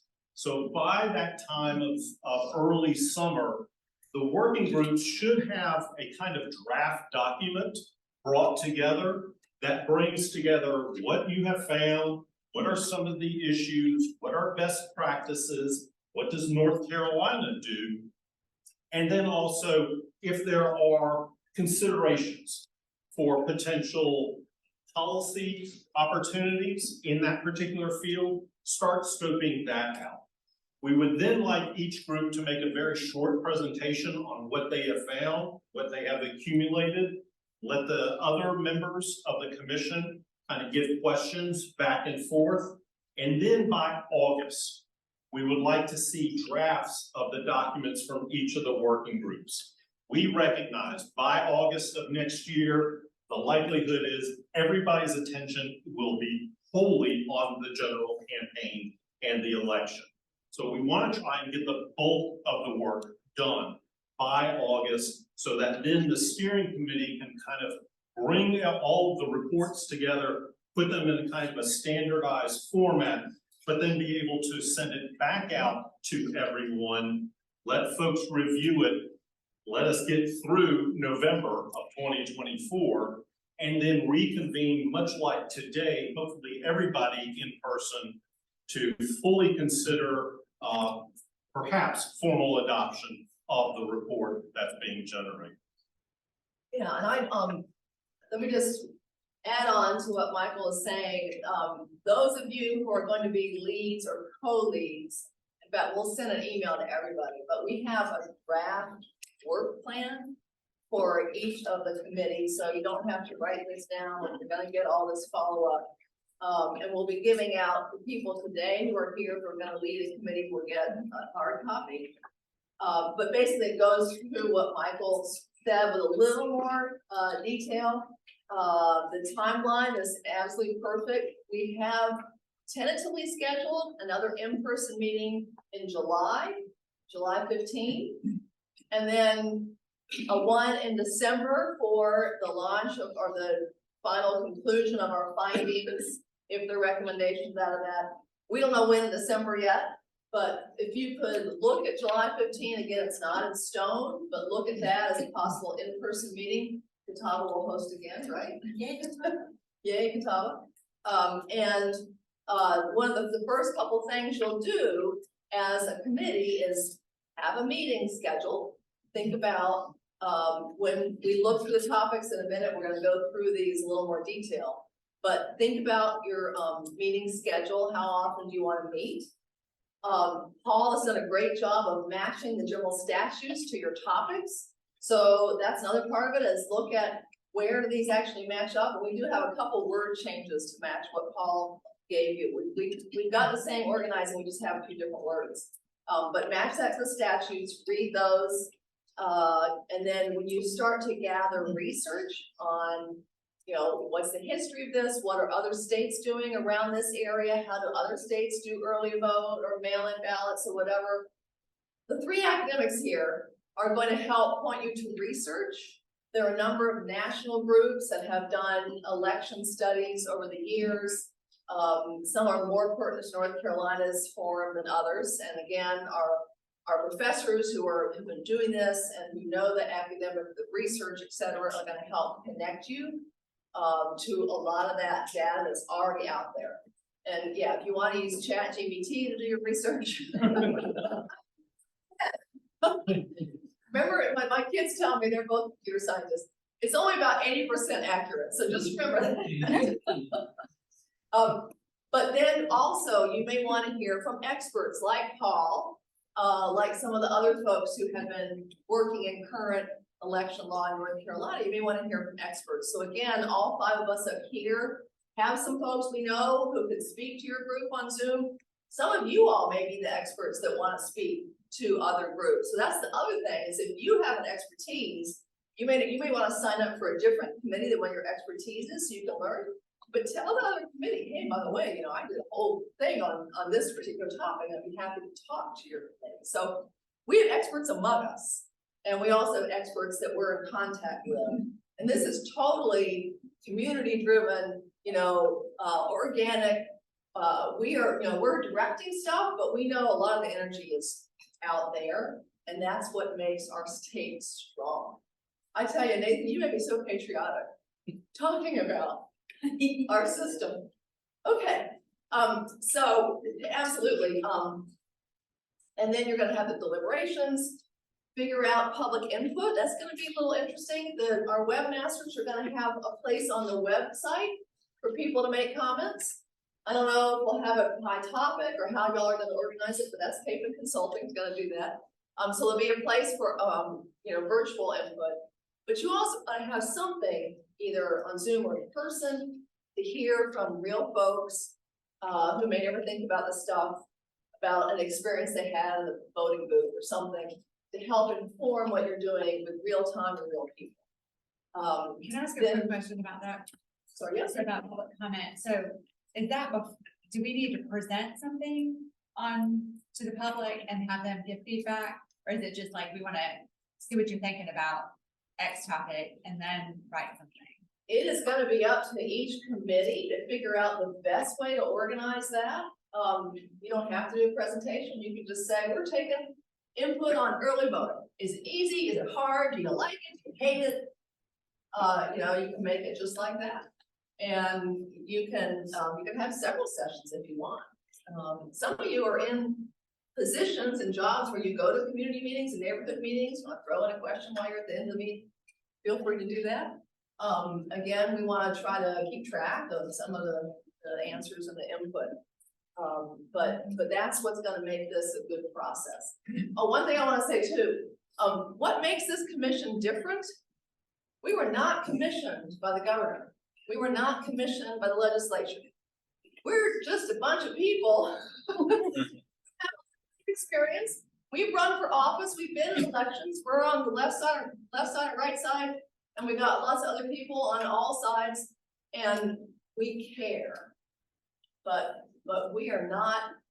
We don't have any preconceived idea where we're going, right? We know we want to have some findings, some recommendations, what other states are doing that are really cool that we might want to try, we might want to think about. Maybe we want to brag about what we're already doing, right? So we don't have any, like, you know, ulterior motives or direction. The only one that we have is that we want voters to understand and to trust that we're going to come up with a result that reflects their desires, that hears their voice. It may not be the result they want, but at least their voice is heard. That's the only ulterior motive we have. So back to my work plan. Michael is right. We'll have, you know, the report on your findings in July. The steering committee may want to meet individually with different committees. We want to expound on what you did, or maybe our professors have an idea of, hey, did you look at this thing? Maybe you forgot this. Or maybe there's something you added in that we can't find in statutes. So we'll say, was this like a whole new thing we'd have to add a statute for? And Paul may say, yeah, but other states do that. So yeah, you can think about that. And then the final report again, you'll have a copy of this, but the final report won't be until December because again, we don't want folks thinking we're trying to mess the 2024 elections. We are looking to the future. We are looking long-term. We know there are elections every year. I would love to have them only every 2 years, but I got in trouble for saying that. The League of Municipalities did not like it when I said that. But there are lots of ways that we can discuss what we think is best for our state going forward. We have rapid technological changes. We have rapid climate changes. You know, however you think. There are lots of things. We have demographic changes. We got to be looking forward. And so with all your expertise and your care today that you're sitting here listening to these talking heads this long, I know you care.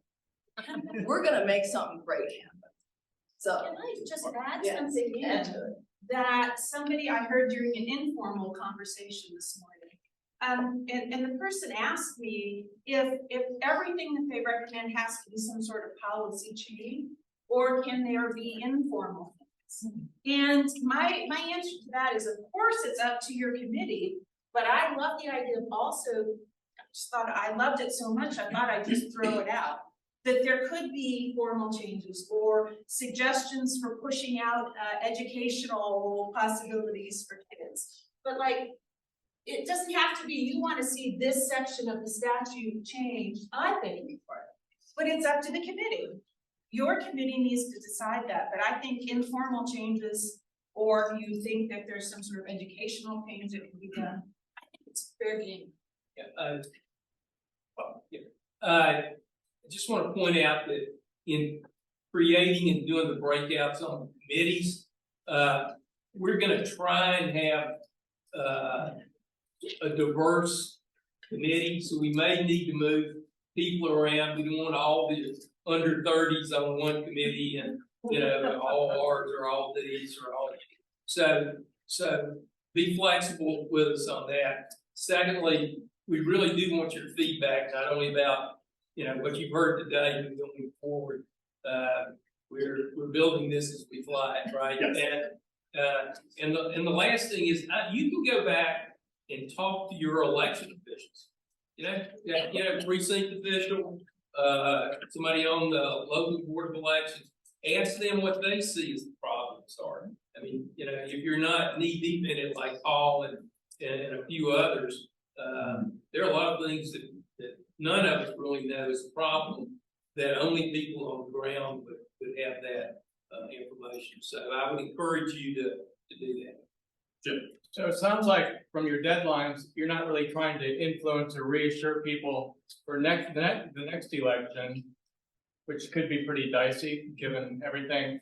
So you're not doing your county by county tours like you all did a couple of years ago. I mean, it seems like we're kind of skipping this next election, right? Well, so part of what we hope in the dialogue is that it will be revealed how we do our elections and how professional our election administrators are. And we do hope there are going to be public meetings or conversations and outreach. So the education along the way is part of it. Yes, we have a system that's changing, but we also want people to know, you know, much like our town hall tour did, that you have, you know, professional staff folks who are running the elections. You have bipartisan boards. When there are Republicans and Democrats looking at a provisional ballot, they hardly ever disagree. Like, we want that information to get out as well. What we don't want is to have recommendations for change or saying that this needs to happen in a different way. We don't want that to come out until after the election, because we don't want people to get confused with 2024, the way the rules are now. But part of our process will be helping clarify what are the rules now. And if 747 and 749 pass, that's gonna be part of our public outreach. Here's what did change, and here's how your administrators are gonna help make it happen, because it is the law. Nathan, did you? Yeah, and thank you, Jennifer.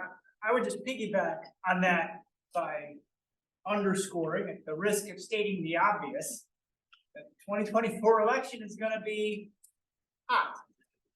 And the amount of brainpower, knowledge, expertise gathered in this room is an enormous resource for the state of North Carolina that shouldn't wait until 2025 to be revealed, right? Like, you don't have to have your final recommendations in order to constructively influence the conversation in the state in 2024. And I'm sure you can do that, and it'd be a shame not to.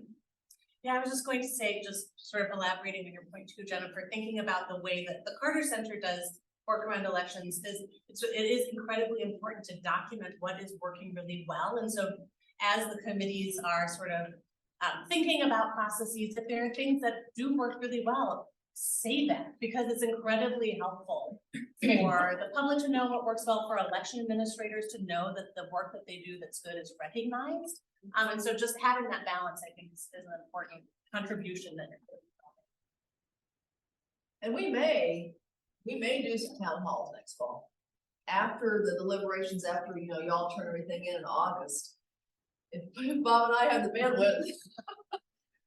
Because we did last 2022, we did in September and October in each congressional district to sort of explain, here's how things work. And if we have the capability of doing that, we could do that again. And we did meet with the county commissioners annual meeting and give them a prototype of our town halls with the encouragement that there's nothing to stop your county putting together a similar format and educating the public about it. So we may be on the road, but that road's getting longer every year. But yeah, Steve, we'll start at the top. Okay, two questions, and I'll save the third one away. The first question is, based on all the discussion we just heard, you know, we're gonna be witnesses to the 2024 election. And we've now spent a year preparing a report with potential suggestions and ideas. It seems to me that the vision that we see from the 2024 election may have impact on the report we would produce in December. It would appear to me that there might be, and as painful as it may be, an extension that would be required to give us time to let that smoke settle so that those things could be incorporated into a much better prepared report. That's the first question. And having written a few of these in my life, is there gonna be room for minority report suggestions and alternatives to the primary report? Absolutely. Here, here. Okay. Yeah, so one of the things that we want people to know is if your committee doesn't have consensus on something, put that in the report. Say, half of us said this and half said that. We think it's an important topic, but we couldn't agree. Right? So, or, you know, 5 people thought this was great and one person didn't, and this person, the person who doesn't, felt, you know, XYZ. So yeah, we're not hiding stuff. We want to have all the voices heard. And your point about the election and what we learn as it goes on is a really good one. And so just like when you were in college, you had to ask for an extension of your paper. We can probably do that. We can ask for an extension of our final report. If it's pretty clear that there are things that are going on that we want to weigh in on or discuss before we release a report. So absolutely, it's fluid. All right, you want to talk about the individual topics? Yeah, go for it. Okay, Let's start. so So first off, one word that would change on this to match with Paul's thing is, this is actually voter access. Because he talked about ballot access for candidates, and we were thinking about voters. So this should be voter access and registration. Okay. So We're gonna talk about it now. Do we have the, do we want to go through the topic? yeah, that's what. Oh, right, you just switch. Oh, ballot. Okay. I'm sorry. I thought that was. Okay, so, Yeah. I mean, any one of us can go through this. We said that was in charge of. So this one has no lead at this point. But I'm gonna be the professor advisor for this. Why? Why? Why, no, not why.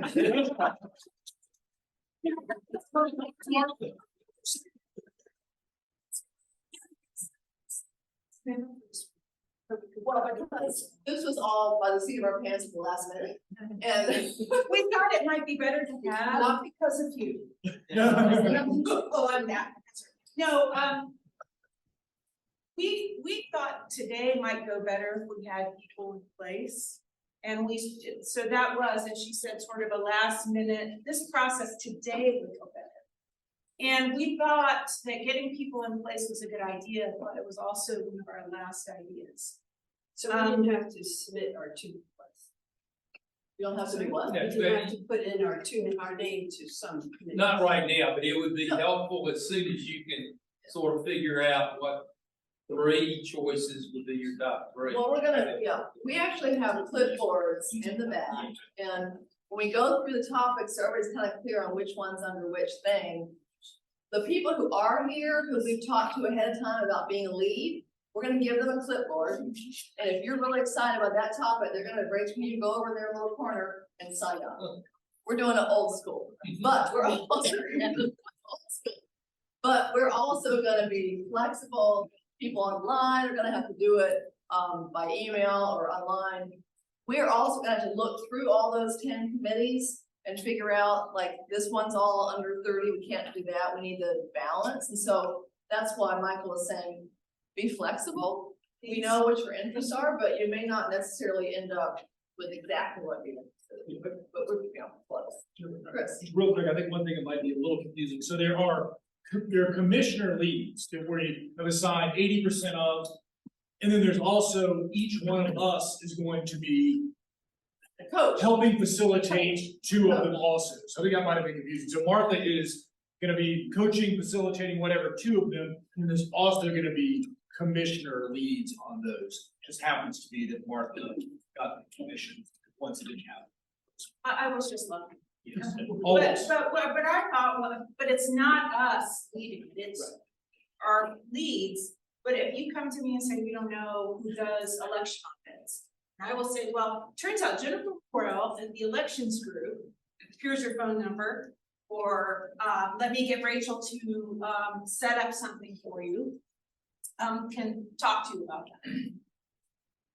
that. That's what I do. So, right, so, yeah. So some of us, I'm just getting a little confused, some of this, sorry. some of us have already sent in, I'm kind of looking at Rachel, we sent in our three questions. Yep. Right? Yep. Okay, and then two, when you're talking about those wording changes, like to make this consistent with, are you gonna make those changes before y'all send out this to all of us? Yeah, So yeah, that- I just scratched through the words on this. Okay, Some of this one school, yeah. Okay, great. And there are only two of them that were different. So the rest of them line up very nicely in Paul's presentation. Just, thinking of a few things differently. So this is voter access and registration. So this is really anything about who can vote, how do you register, same-day registration, voter qualifications, how do we help disabled folks, list maintenance, voter roll, that kind of thing. So it's about voter registration and includes voter education. And outreach. So we don't have a lead pre-selected. Martha will be the coach advisor for that. I'm just gonna go through all 10 and then we'll hand out clipboards. Do the next slide, yes. Excellent. Okay. So we told you the afternoon was gonna be a little chaotic. Organic. And the other thing that in my mind, the early voting, you could have mail-in voting is also for early voting, so I don't know how you guys wanna talk about that together, but we just have them two separate things because there are different procedures. But if you wanna combine, that would be okay. So on early voting right now, we have, and you heard Paul talk about, let's see, who's the advisor for early voting? Oh, me. Okay, so I'll be the coach for this team, and this is all about who selects, where the sites are, how many hours, same day, do you want to have people early vote and register same day? How do you do that? How do you, make sure that's secure? So that will be coached by me. Next. With Karen Alexander as coach, right? The early voting. That's right. Oh, yeah. Karen Alexander and Jim Morrill. Karen Alexander and Jim Morrill have agreed to be the co-leads for that. If anybody else wants to be a co-lead, you can arm wrestle. If you want to have 3 leads, it's about dividing up the work so nobody's overwhelmed, because you all have full-time jobs, unless you're retired. Then you probably have a full-time job too, because you're volunteer. But if you want to, add people, you want to distribute the work differently, that is totally up to your opinion. Next one. Okay, primaries and election day. We have 2 leads for this, Sheriff Blackburn, there's Sheriff, and David Ashley. Oh, right there. So they're gonna get the clipboard, and if you're interested in that, go up and sign up with them. And this is all about, what actually happens with the day of voting, with the ballots, with the paper, with the chain of custody, disaster planning, precinct choice, observers, and all that you heard Paul talk about. And Chris will be the coach resource person for that. Chris Cooper is your coach. We had a Western alum, as one of the co-leads.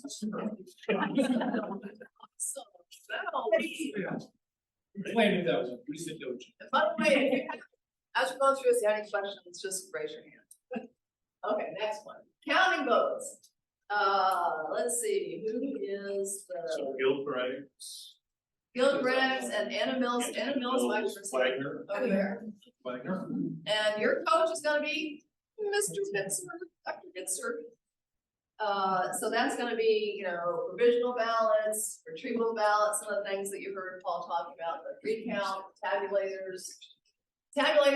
But you don't have to get into cybersecurity, that's a separate, that'll be a separate one, so.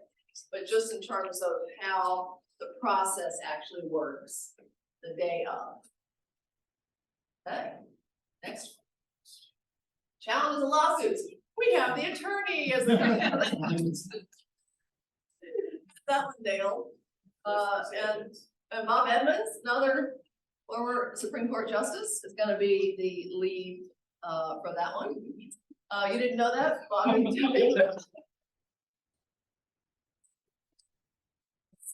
Did our.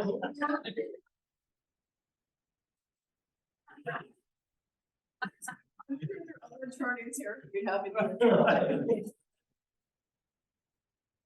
But that is again about how do you challenge a voter, how do you challenge a candidate, what role do the courts play? And, you know, should that be the same, should it be different, what is it, what actually happens? All right, next one.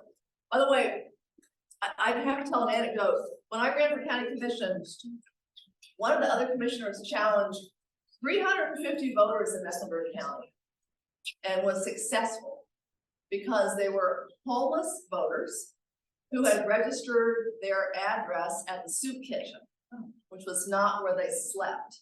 And the rule is you have to draw a picture of where you sleep at night if you're homeless. It has to be where you're resident. And so this challenge to me, I still won, but but they threw out 350 votes. I don't know if they were all for me, but that's the kind of challenge and, you know, things that actually happen. So interesting. Okay, candidate filing and qualifications. So this is what qualified as ballot access, right? This is ballot access for candidates.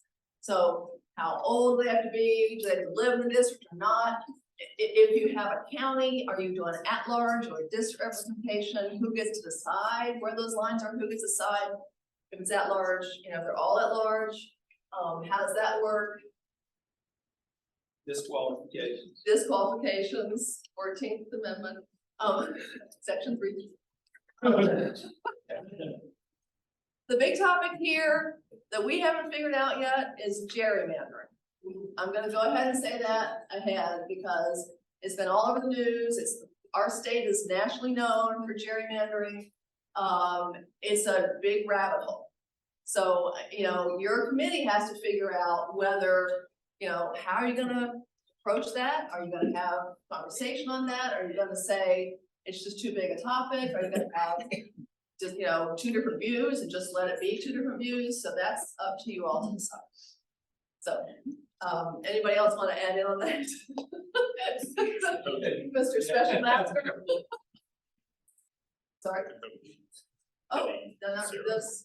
So the co-leads for the candidates.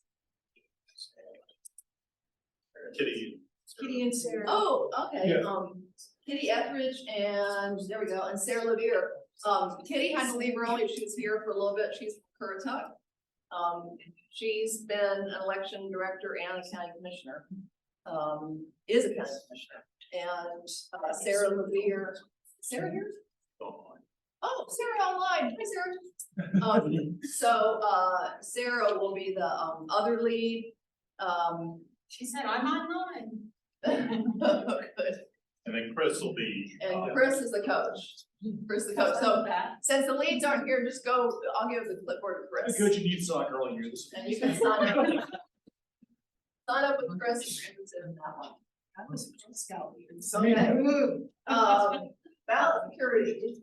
And this is the whole computer thing that people don't trust, that they want the paper backup for work. So, what are our procedures? What's the double checking? How the machines work? Are they online? And we do have we have a computer science professor, Stephen Tate, over there, is one of the co-leads.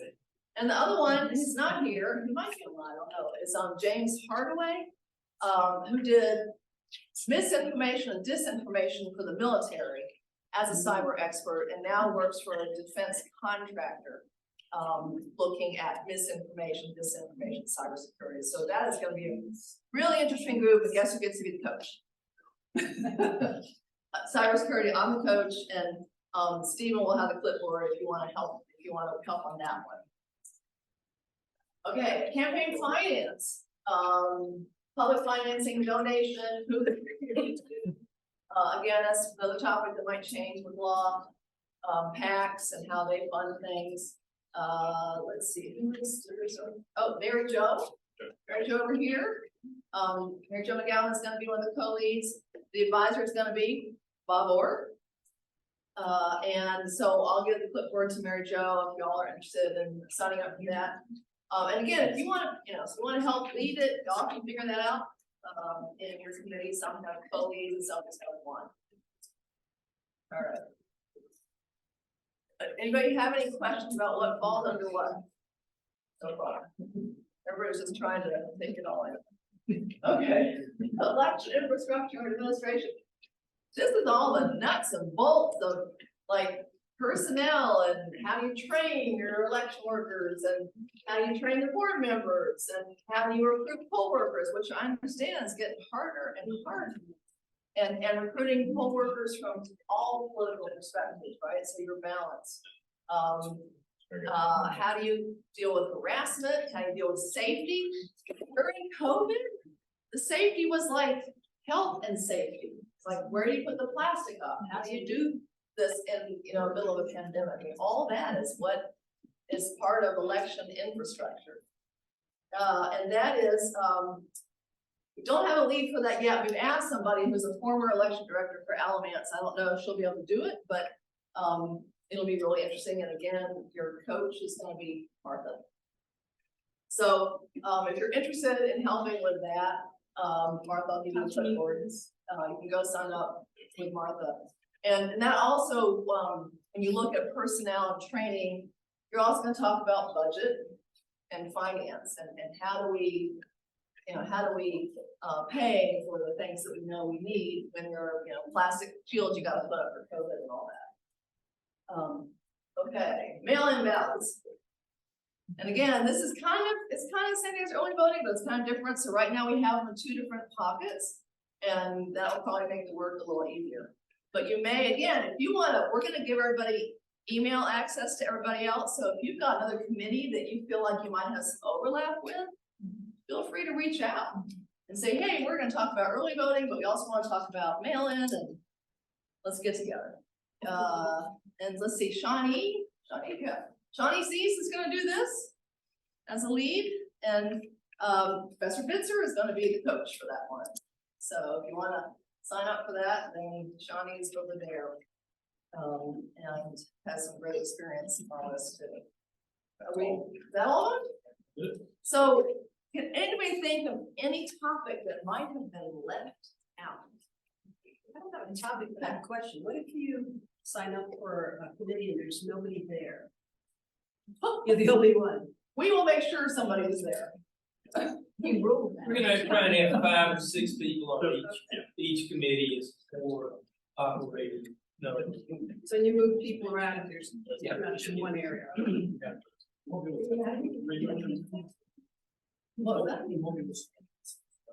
You can sign up for 3 if you want to. Definitely sign up for at least 1. If you want to sign up for 2 more.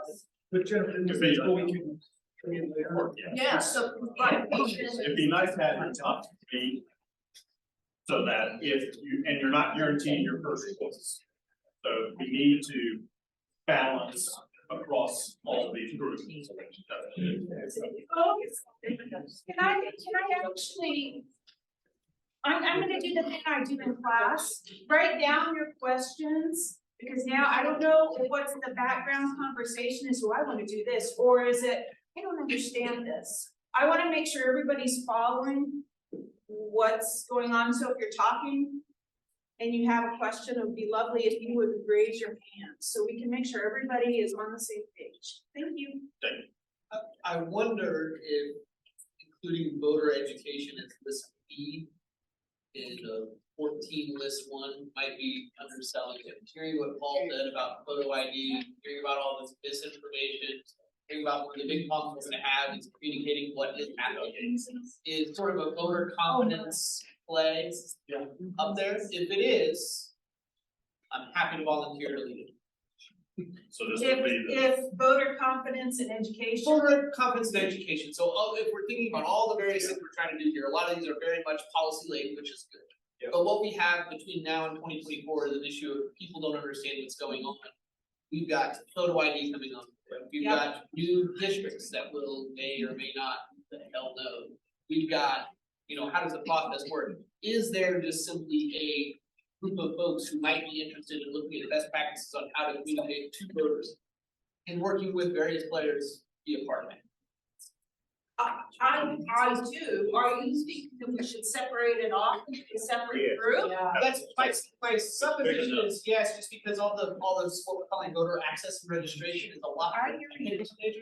And they can be somewhere for people who are communications professionals, people who are knowledgeable on how to speak with the public about voting issues. We can also talk to Karen Princeton Bell about her current communication strategies that she's been doing. And for example, Wake County has a social media person who spoke at my election science. The election science conference that I serve is the host. Exactly. Right? We would want to talk to them about what they're doing, but there's also research about voter education that I think you need to hear about. So I don't know, we should maybe chit chat as a steering committee. Let you pitch it, I'm just saying if there is, I haven't. You'd want to be the lead on that, I think that makes sense. And can I just also say a yes and on that? But I think that actually that subject kind of is cross-cutting across all of the committees, so there may be a role for consideration about communication and voter education on all of these different issues, so it's like yes and. Would you be willing to sort of think about that as a large? Absolutely, here's what I would need. Mega committee? Here's what I think we would need if you're gonna do that is, I'm not on Twitter, we would need somebody, one of the younger folks who is more engaged with social media, what's going on with that. Sorry to stereotype younger folks, I know not everybody's on social media. Somebody who's got. Old people are. Yeah. Somebody who's got some serious broadcasting type chops, you know, legacy meeting type chops. And then like some person to next to. awesome, I don't know, you seem like trouble with anybody else. He's counting on us. And then I think we need is people who don't live this every day. Somebody on this committee who's not steeped in election stuff can help us understand how wonkiness hits to the ear that's not. So maybe we'll do this, sign up for this. Yeah, well, I mean, do we want to add this? We've been talking about voter confidence in education as a potential additional topic to all of this. Well, the voter education is under the voter access. Yeah. Well, that's his, he. I think it should be a big enough separate. Yeah. It's big enough for it. Yeah. The way he was arguing for it, I mean, and then. Yeah. Some of the informational subcommittees respond to. Yeah, the whole purpose is only one. Why don't we start that registration and have you all spin off another committee? So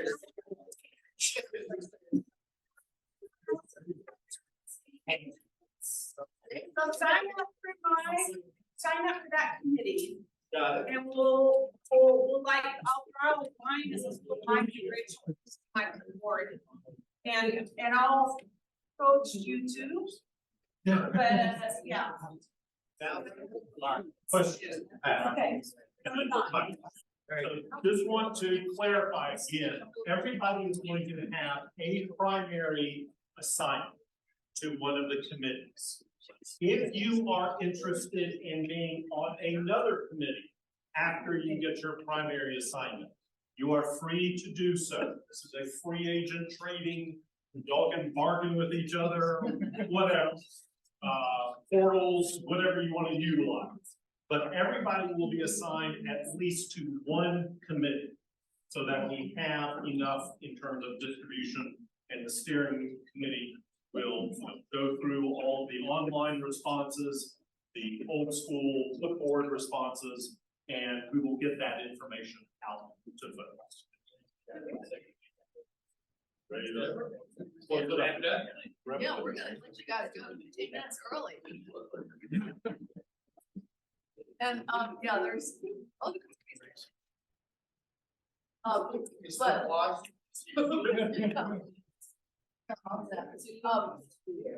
we'll be in touch in the next week with sifting through everything. And again, it's all fluid. If you have recommendations for other folks, we have room for more people. Email us, if you want to email all 5 of us, or you can just go through Rachel. Easy, email rachel.caveman@cartercenter.org. She's our coordinator for all this, and I think that Rachel deserves a big hand.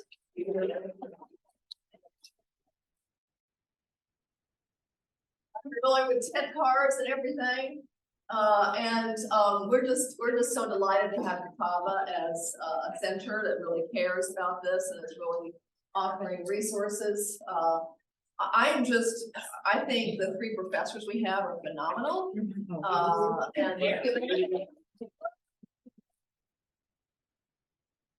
And congratulations on the Catawba Student Center that will be opening on civic engagement or civic. To be determined, but North Carolina politics, civic engagement, public service, you name it, we'll probably cover it. So if you have a good idea for a name, send us that as well. We're all about democracy and input. Many thanks to the Carter Center for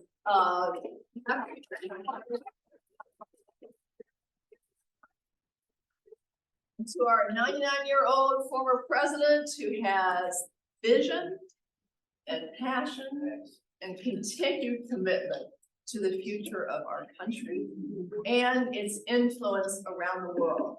And I tell you, when I hear people from other countries, and folks who moved here recently from other countries, people are watching us all the time. And what we do that works, what we do that inspires, what we do that makes tomorrow better is gonna have ripple effects. And we have to always keep that in mind when we start fighting over things like campaign finance and all that. Think of the big picture, because it's important. Our kids and our grandkids are gonna be dealing with it, and we gotta leave them a little bit less than a mess. So I just wanna say thank you all for your time. This has spent a lot of time today. We will have probably 2 more in-person meetings. We'll be in touch. The coaches for each committee will be in touch with you, will help you through your process, through your committees, through your meetings, finding your experts and all that. So we look forward to the year ahead. I'm just tickled pink or orange. And I know you want to add something, Bob. Bob always wants to have less. We did have one other Carter Center individual here, Sarah Matthews, who is the Senior Associate Director of Development. I will say I bought my $1.4 billion lottery ticket in Salisbury. If I win, Dr. Nelson and the Carter Center will get a launch. $300. Yeah. Knows me well. Thank you all so much for participating today and going forward. I think I speak for Jennifer. This far exceeded our expectations. When we first started talking about this, it was difficult to envision the range of talent and people in this room engaged. And the single best idea Jennifer had was getting the 3 professors involved. I commend you for that particularly. Please travel safely. We look forward to seeing or talking with you either on Zoom or in person. And we're just delighted that you're all part of this. And thank you. Let's go. All right.